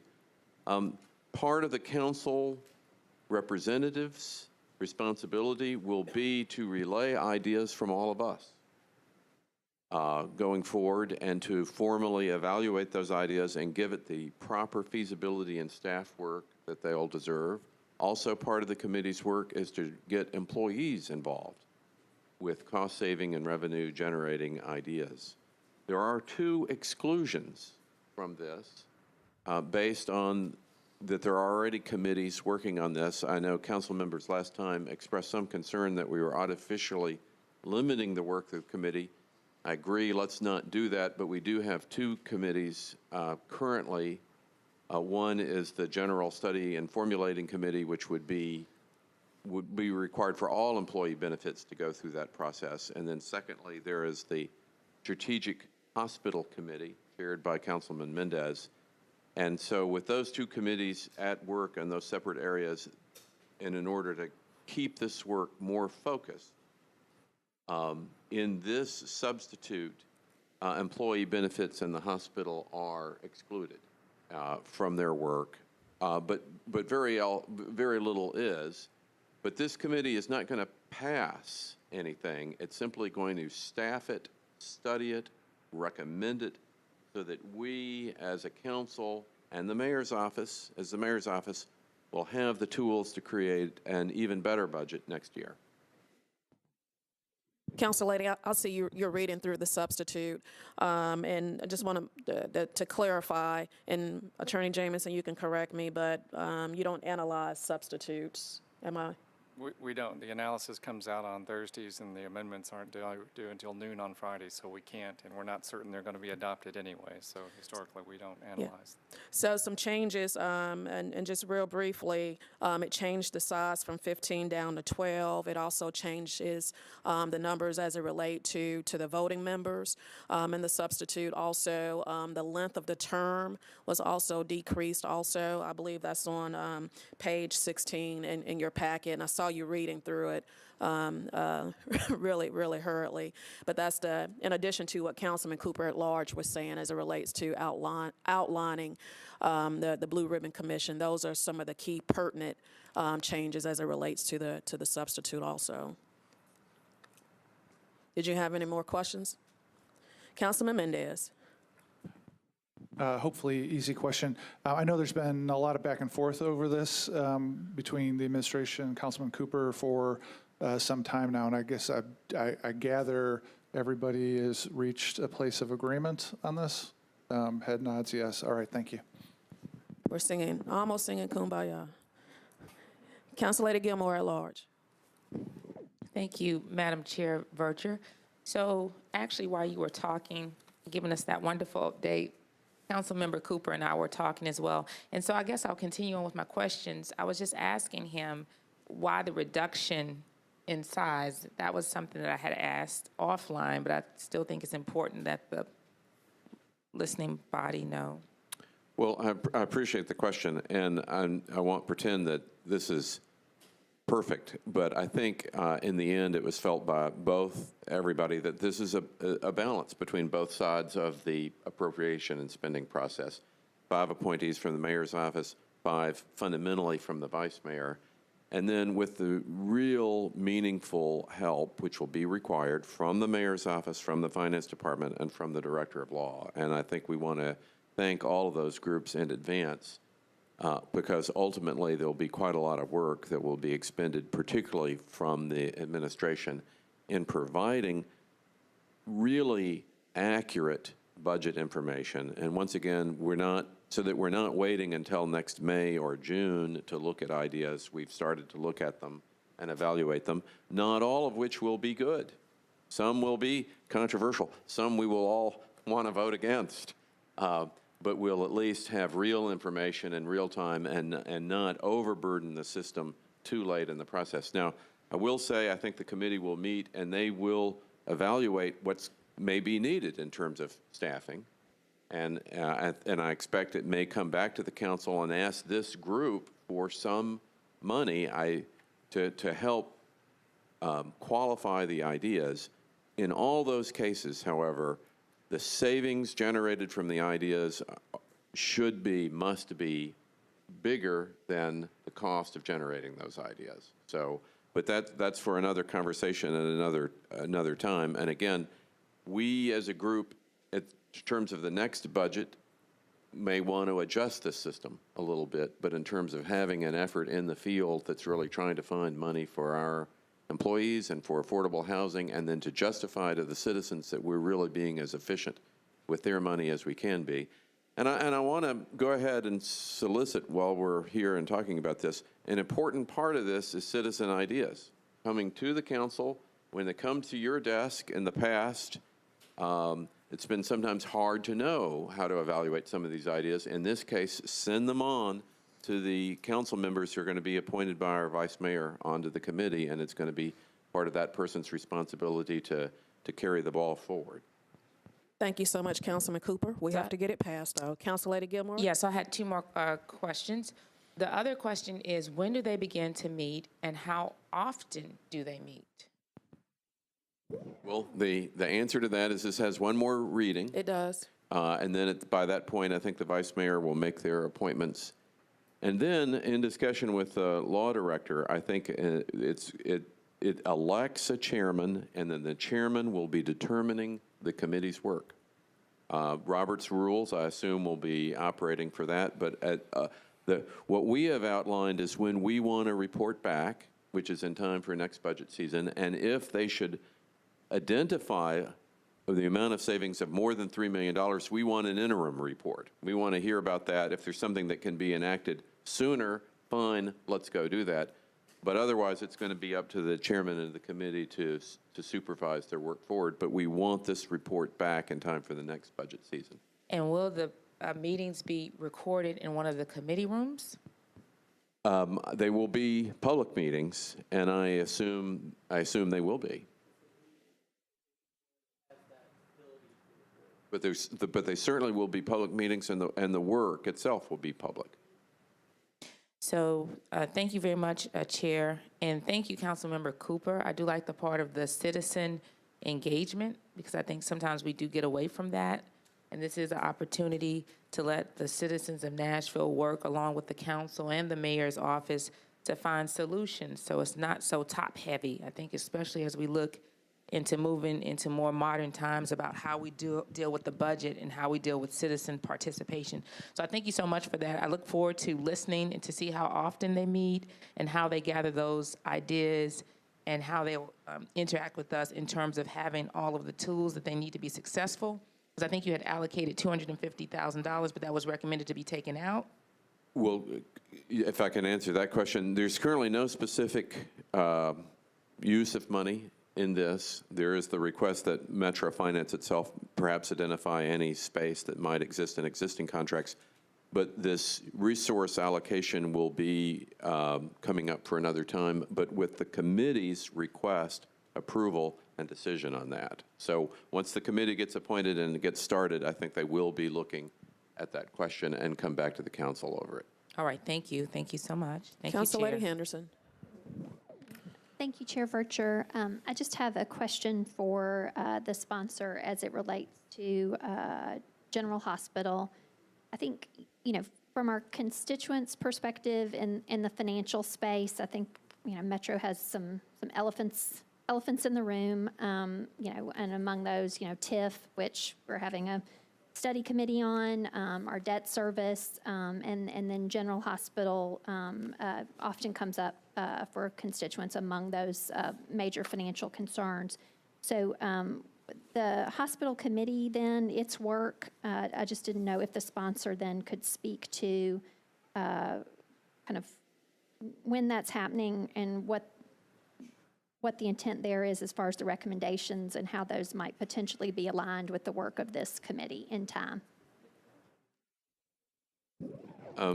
Thank you, Council Lady. I'll take the first crack at that.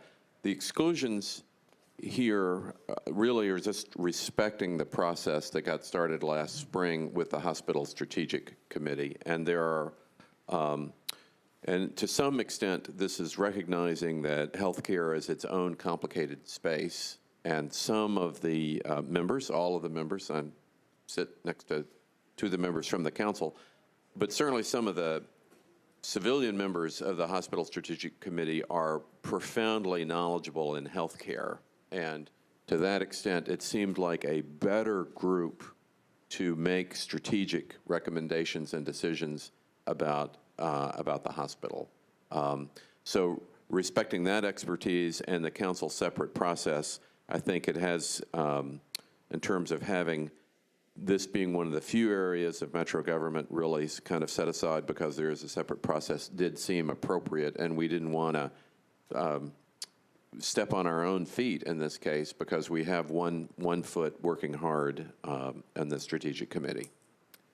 I appreciate that explanation, and I do concur with that. I just, I guess my follow-on question then would be just to kind of alignment of the work of all these various committees. So I don't know if someone serving on the committee could speak to when they anticipate having their recommendations on the Strategic Hospital Committee.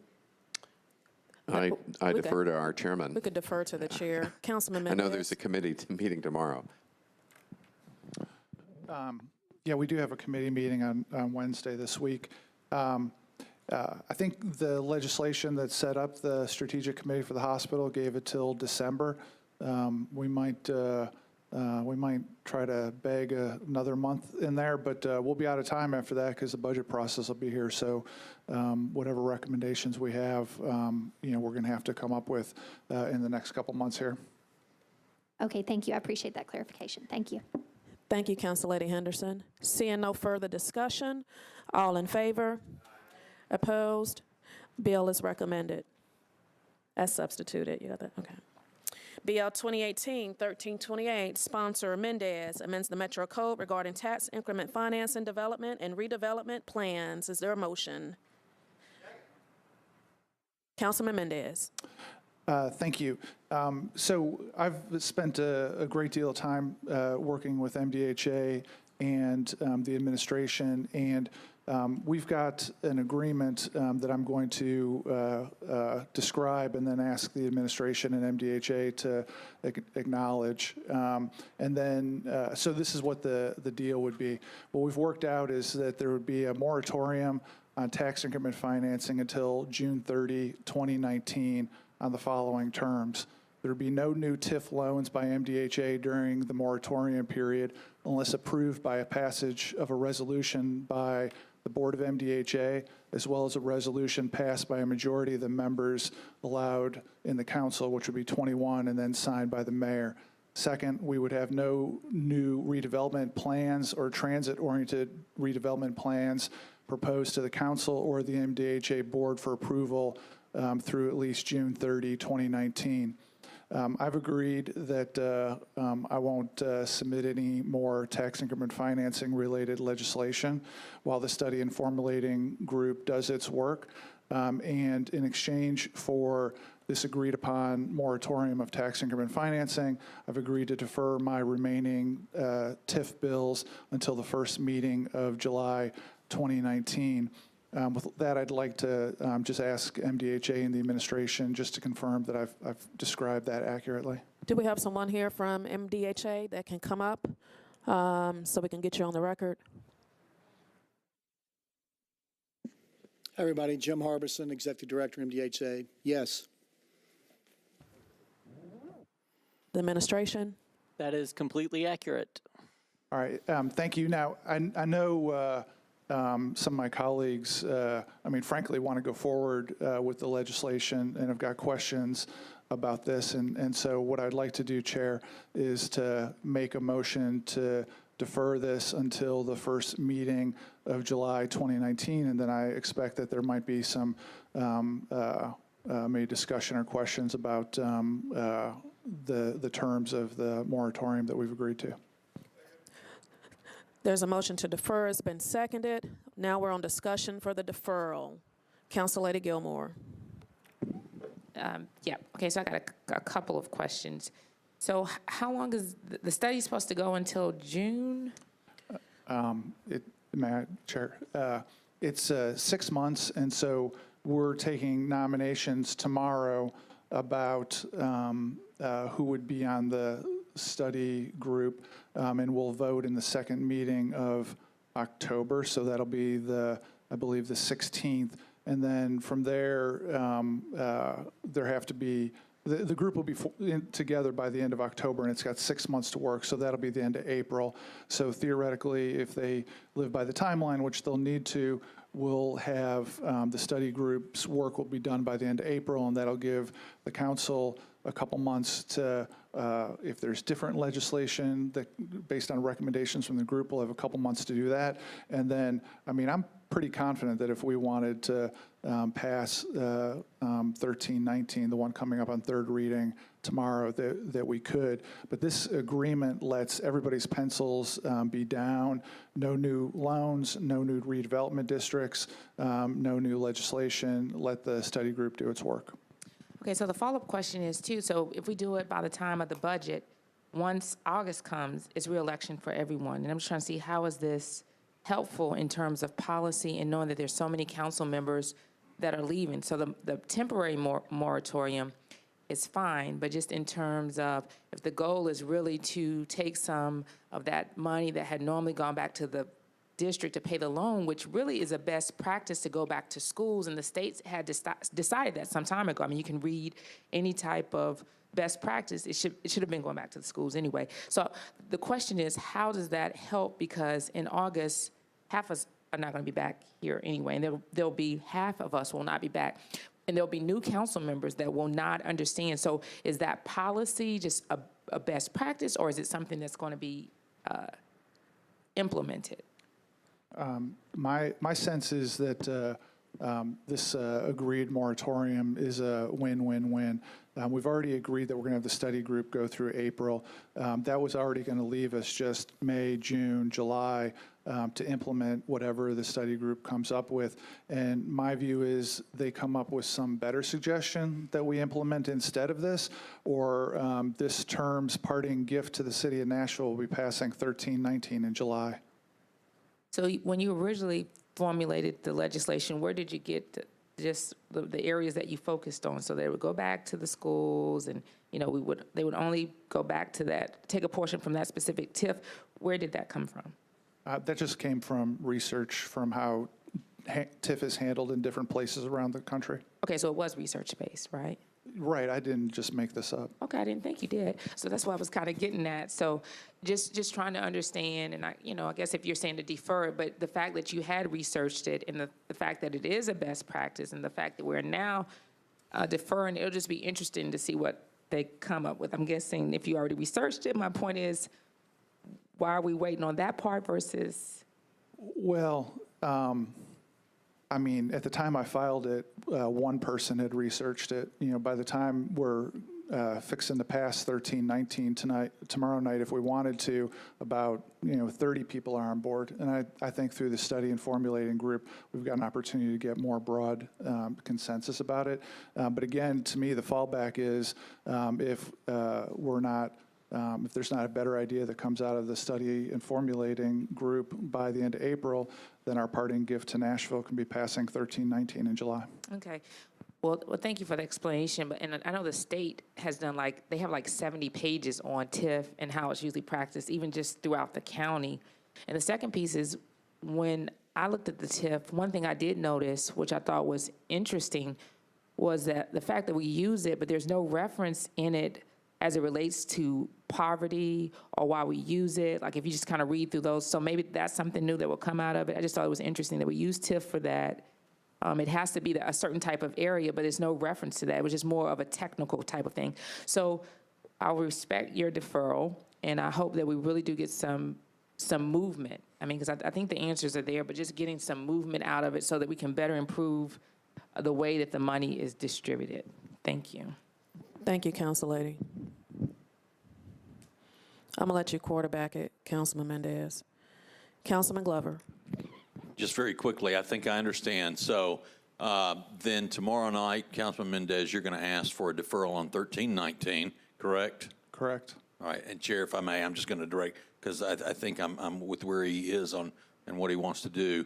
And in deferring this now until the first meeting of July, does that give you sufficient time in order to, if we banter it back and forth a little bit, in order for this to pass? Because I mean, you know where I stand on this. I'm sort of like you. You want to go ahead and let's take it on through. We can take it on through. But I'll honor this as well as far as your deferral. I just want to make sure that we're not cutting ourselves a little too thin on the timeline. So just a very brief explanation, if I could, on that, please. Councilman Mendez. Thanks. I mean, part of the reason why I wanted to get the study group going without any deferrals was because we will be cutting it close already. The study group should be done by the end of April, and as we've commented, that just leaves 3 months to act. I mean, I think any reasonable analysis of TIF will say that if you're going to do development districts or you get the tax money from an entire 150-acre area and stick it into development loans, that it has to be split somehow between the operating budget and development loans. Otherwise, you bleed the operating budget dry. That's my opinion. I think the study group will back that. Maybe there will be some other way to split the money between operating budget and development loans. Maybe it's this plus more. I don't know. But to me, I'm setting this as a fallback. I feel confident that we could pass 1319 tomorrow, but we would be doing it with a lot of council members, but not necessarily the broader community understanding what we're doing. So yeah, it's cutting it thin, but I view passing 1319 as the fallback is a good fallback for us to have. Okay. Thank you, Chair. Thank you, Councilman Glover. Council Lady Dow. Thank you. I'm not probably going to support this moratorium thing. I tried a moratorium. Nobody supported mine, but that's none the difference. Council Lady. I'm sorry. I just had to say that. But I'll tell you why. Because what it does is that all of our districts where we have this TIF financing is set up downtown, and it almost creates a monopoly for them for a whole year that these places are established, but nobody else can utilize it. Now, I don't know, I'm out in an area that is, in my opinion, and based upon the state's definition, parts of it is delineated. Although Matt may disagree, we can go back and forth on that, but it does qualify as delineated. I don't know what proposals might come, and I would hate to limit, say we're not entertaining anything, don't even ask, because of this study going in place. We have an opportunity to have a moratorium. All we have to do is vote no. I mean, everybody has an opportunity to vote on these TIF financing deals when they come. We have an opportunity to modify them if some of the language doesn't appeal to you. So, I mean, we're sitting here acting as if we don't have the power to pass and not pass these pieces of legislation. We have the power to do it. We have the power to fund schools and all these other things. So I do agree with Councilman Mendez, and I've had numerous conversations about we need to look at how we do TIF funding. and how dollars are reinvested. That was something I talked about last term, and I do agree. But I don't know if it's necessary to have a moratorium. I'm supportive of your other piece of legislation, and I don't know why you wouldn't just go ahead and move that tomorrow. I don't understand why the committee cannot go ahead and process and study TIF financing, and we come up with a resolution without putting a moratorium on it. Thank you, Council Lady Dow. Councilman Cooper at large. Thank you, Council Lady. I had just a couple of questions. The first for Director Harbison, if he is still here. He is, or Director MDHA, Harbison. Director Harbison, thank you. This moratorium, does this include the bond financing for 5th and Broadway? No. So no, meaning you all will go ahead and issue that $25 million. Yes. Are there any other pending TIF loans or transactions? We have signed development agreements that date back to 2015 that have to finish financing.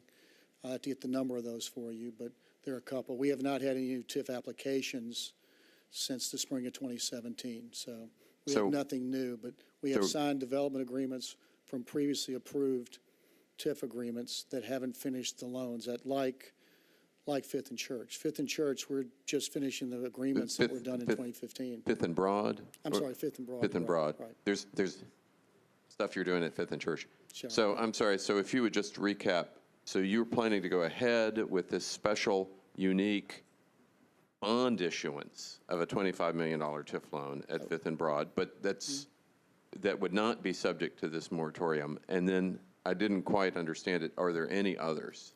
I'll have to check, but you were at our board meeting. The board approved last Tuesday the $25 million to finish. The development agreement they entered in April of 2015, and that'll be finished in the next probably 2 weeks to a month. And I believe we have one more pending that's from the spring of 2017, but I'll have to check. These are completed agreements already voted upon by the board. Okay. A follow-up due diligence question on that 5th and Broadway bond issuance of $25 million. How is MDHA going to make sure that the funding, the $11 million worth of value to the National African American Music Museum, is going to take place? Because once your check is out the door, then there's not an oversight mechanism for making sure that the commitment of the developer, in that case, is happening. Is there? Well, let me take that for the record and get that answer to you. I didn't come prepared to go through all the details of the 5th and Broadway. Certainly can get it to you. I met with Mr. Hicks last week, and we reviewed all those details, but I don't have that fresh in memory, so I'd like to take that for the record and get it back to you. Director Harbison, can you just provide that to the committee, because we need an update anyway. Okay. Okay. So yes to the bond issuance. You're going to get back to us on making sure that the Music Museum gets its due under the 2015 agreement as much as possible. They don't have their own standalone site, but there's a certain economic value that was anticipated that the museum was going to receive. And then in terms of other TIF loans or transactions going forward, then that would fall under the moratorium. Not those that have signed agreements under the development agreement. There's a two-step process, as you know, and we have signed and completed agreements the board's already voted on in which the financing pieces have not been finalized. Well, how much value is that? I'll have to take that for the record and get back to you. There's not many of those. Our last, as I said, our last agreement was spring of 2017, and we have no applications pending for consideration. So these are completed agreements previously negotiated in which the details of the financing, like the one at 5th and Broadway, that took a couple of years to put all the financing together. So it's unclear how much is in the pipeline that you all would go ahead and complete during this moratorium period. Well, what's clear is what agreements are complete, and I can get that to you.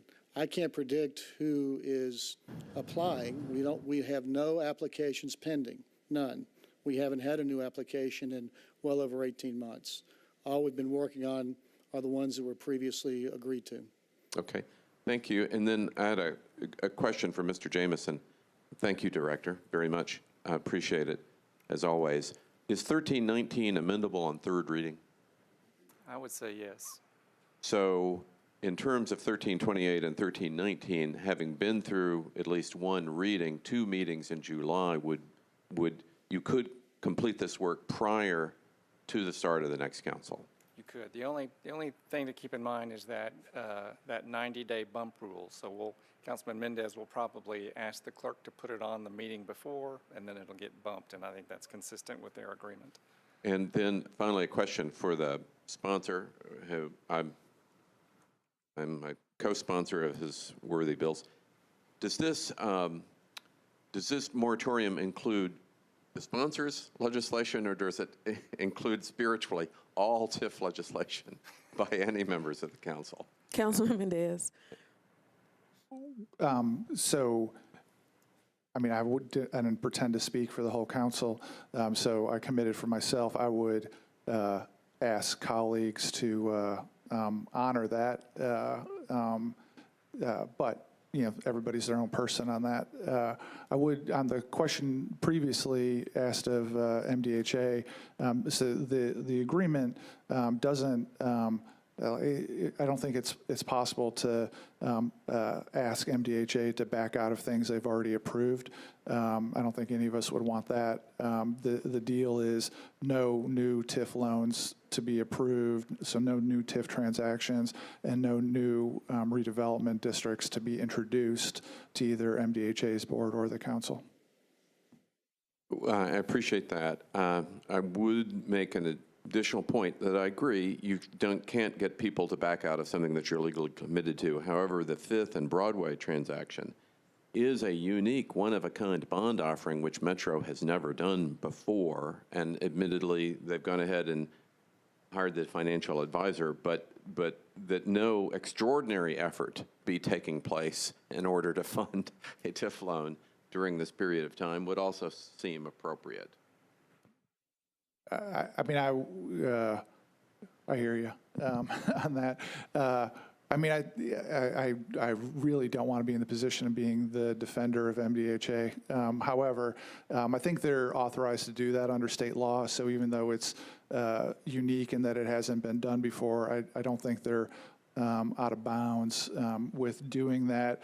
And my general approach, I'm sure you all have noticed, is I'd rather not pick at individual deals. I'd rather work on the process. And if we're, as a city, generally unhappy with MDHA using the power it's got under state law to do that bond issuance instead of a loan, then like next time the Rules Committee's got an appointment, we should do something about it rather than rubber stamping.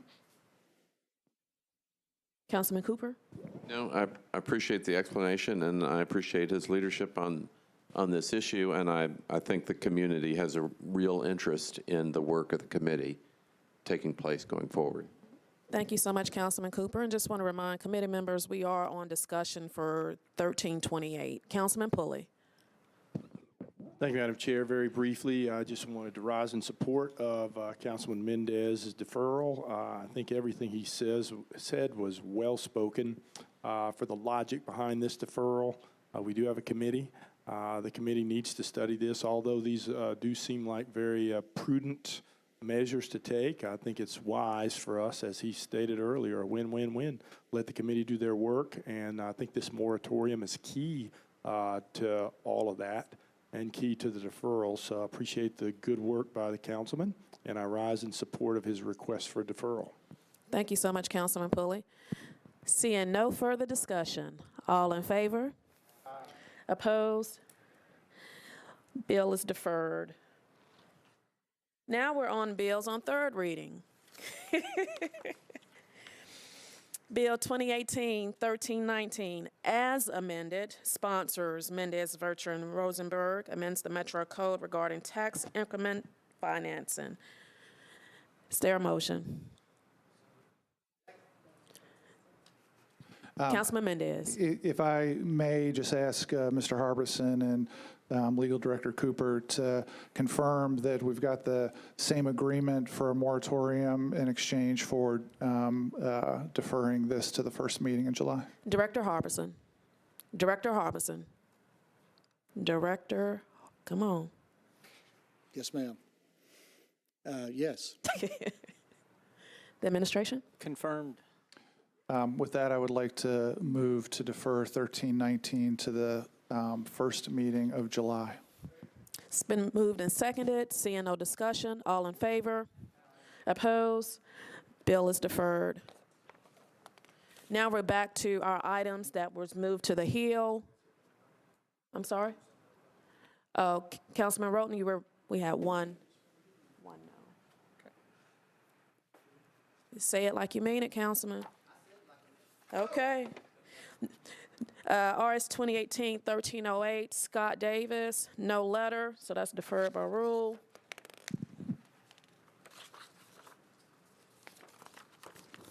Now we're back on RS 2018-1425, sponsor Vertran Withers, approves a grant from the State Department of Labor and Workforce Development to the Nashville Career Advancement Center to provide reemployment services and eligibility assessment services to help unemployment insurance claimants return to work faster. I believe we have Mr. Patrick here.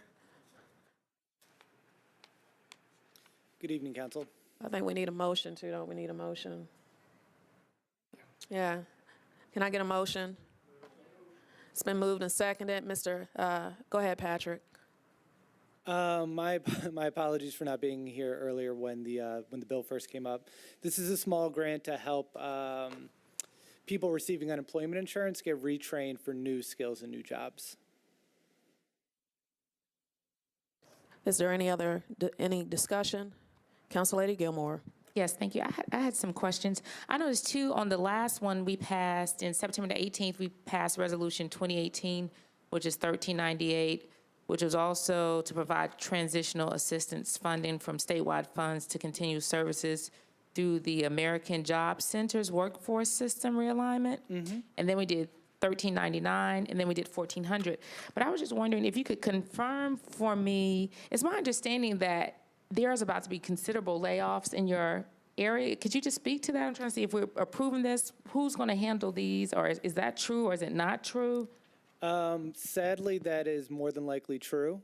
We have been working very hard since the state realigned their workforce areas to continue serving the people of not only Davidson County, but the greater region around Nashville. We thought we were going to be serving in that role through at least next June, but the new workforce board met for the first time a couple weeks ago, and they voted to only extend NCAC a contract to do that work through the end of December. There is a potential that it could be extended through at least next June, but I don't believe that is likely, or at least not in full. So because of that, I'm meeting with the finance director and Director Hall this week to kind of determine what options we have and how much budget we have going forward after December. But I have to let people know if they potentially could be impacted, what that impact will be and what their options will be. So there could be a potential a layoff of about 8 to 10 staff members, which is probably a little bit more than 50% of our remaining staff. Okay, so have you let them know already, since you know that the funding is not going to be there for December the 31st? I have not let everyone know yet. As I said, I'm meeting with Director Lomax O'Neill and Director Hall this week. Sadly, I've been through this process a few times over the last couple of years with Metro, and I always work my hardest to make sure that the least number of people impacted are impacted, and we're still determining what that is. And so I don't want to let people know prematurely if they're not going to be impacted. So who would be handling all these grants that we're approving? That's the piece I'm not clear about, if over 50% of the staff is going to be gone. So these grants, the one that we're approving tonight is only, I believe, through the end of October. And the other ones either ended October 1st or November 15th. So going forward, all of the federal workforce dollars that used to come in through NCAC will now go through the board to a nonprofit based out of Clarksville. Okay. And also, I wanted to see, I wanted to request the funding sources for your department. So the ones versus the employees versus where your position is coming from, I would like to request that information. And I don't know that we need to move forward on this considering what's going on if half the departments leave. I don't. Patrick, this grant is 8,600 is through October. If the committee votes this down, what's the impact for services from now through the end of the month? It'll be minimum. There's a potential that maybe 3 people would have received training with this funding.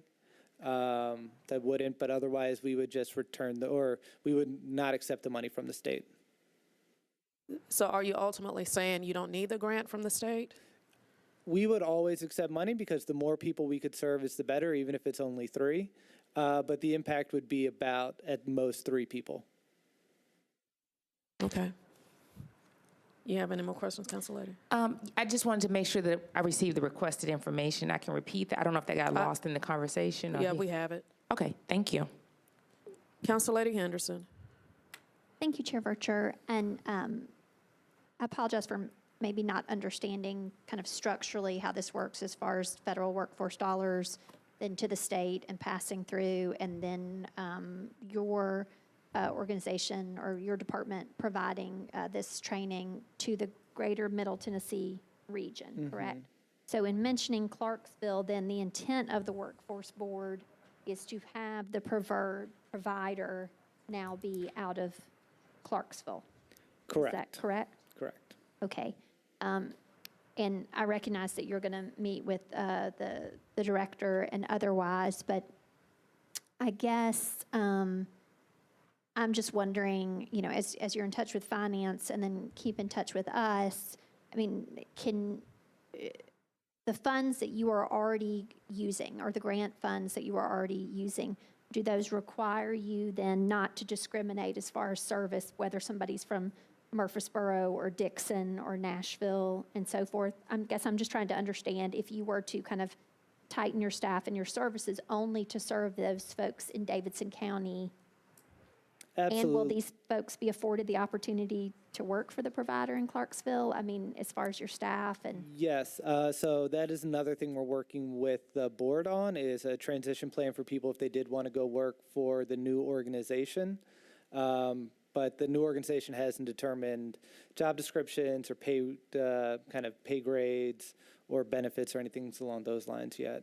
As for services, the money went to, especially for our adult population, to funding workforce centers. And our area used to be Davidson, Rutherford, Wilson, and Trousdale counties. So there's a center in Davidson, Rutherford, and Wilson. So we would support anyone that walked into that center regardless of where they were from.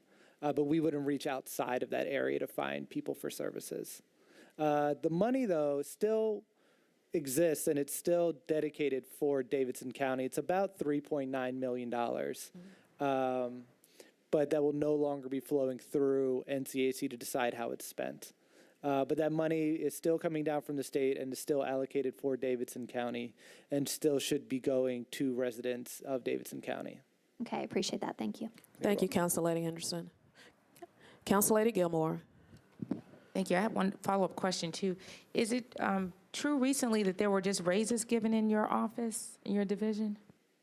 No, there's no raises. Or some adjustments? Were there ways that members of your staff, some of them got increases? Maybe not raises. Raises is not the appropriate word, but they received an increase.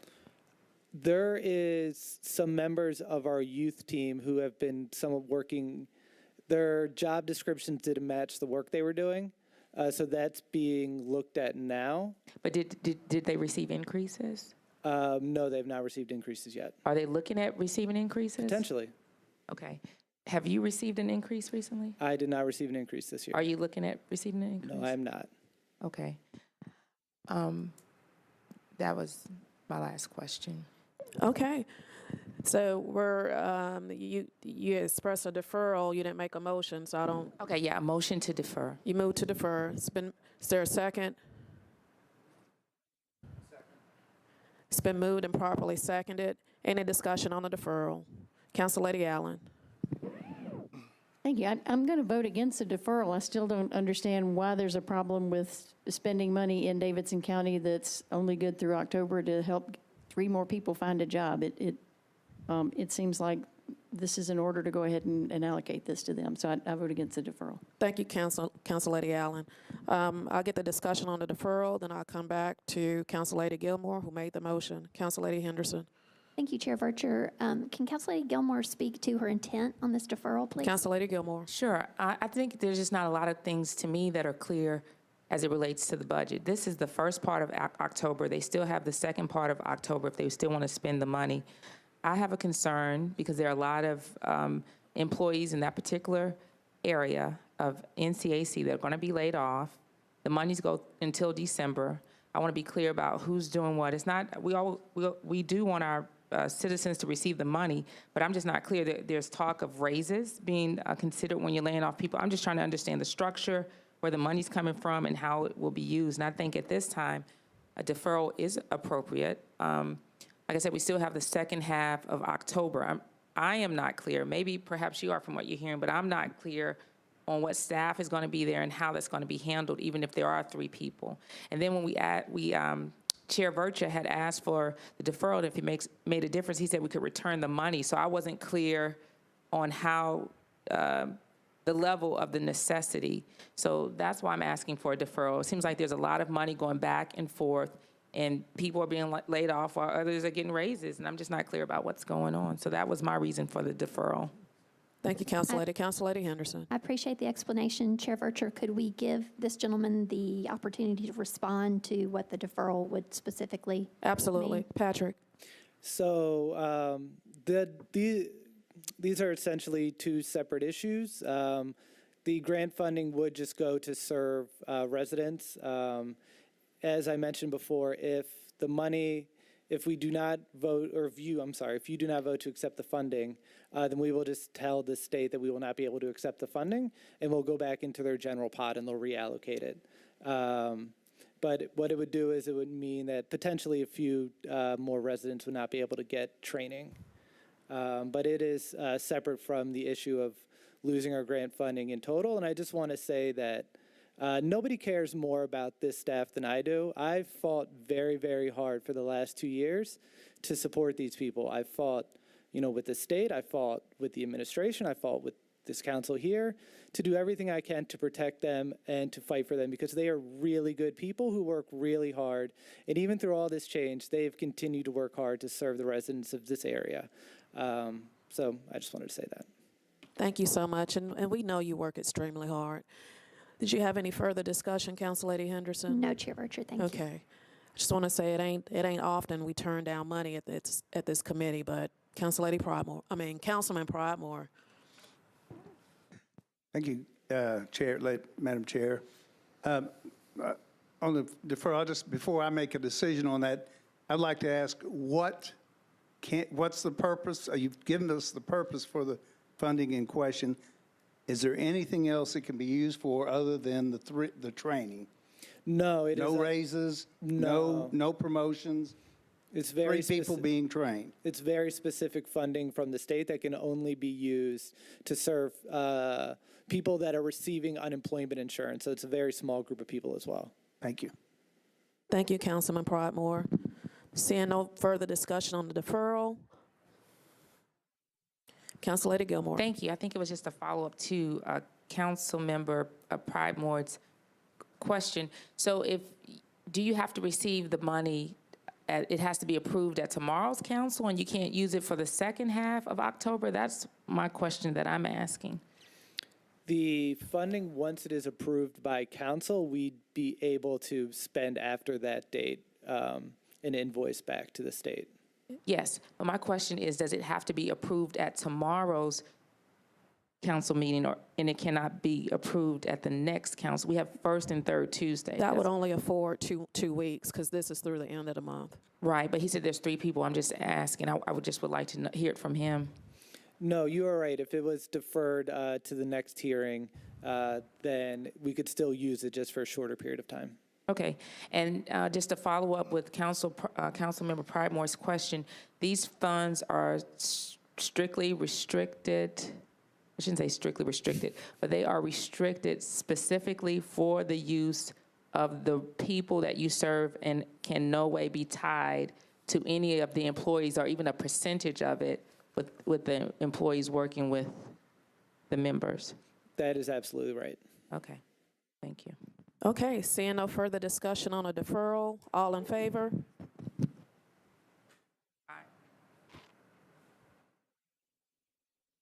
Opposed?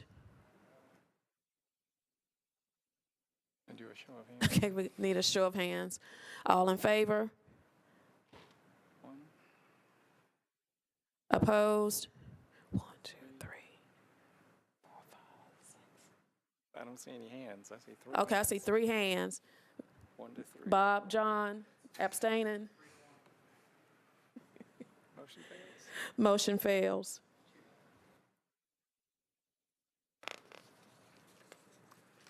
So now we'll go back to the bill. Now we're back on the bill. All in favor? Opposed? Resolution is recommended. Before we adjourn, I want to congratulate Councilman Roten for being voluntold. He will serve as our vice chair of Budget and Finance, so if we can congratulate Councilman Roten. Also, want to make sure that we keep Councilmember DeCosta Hastings in our prayers. He lost his mother. The services started at 6 o'clock at Greater St. John Missionary Baptist Church, 2200 26th Avenue North. So if any of you want to attend, that's where many of us will be heading. And thank you, and we are adjourned.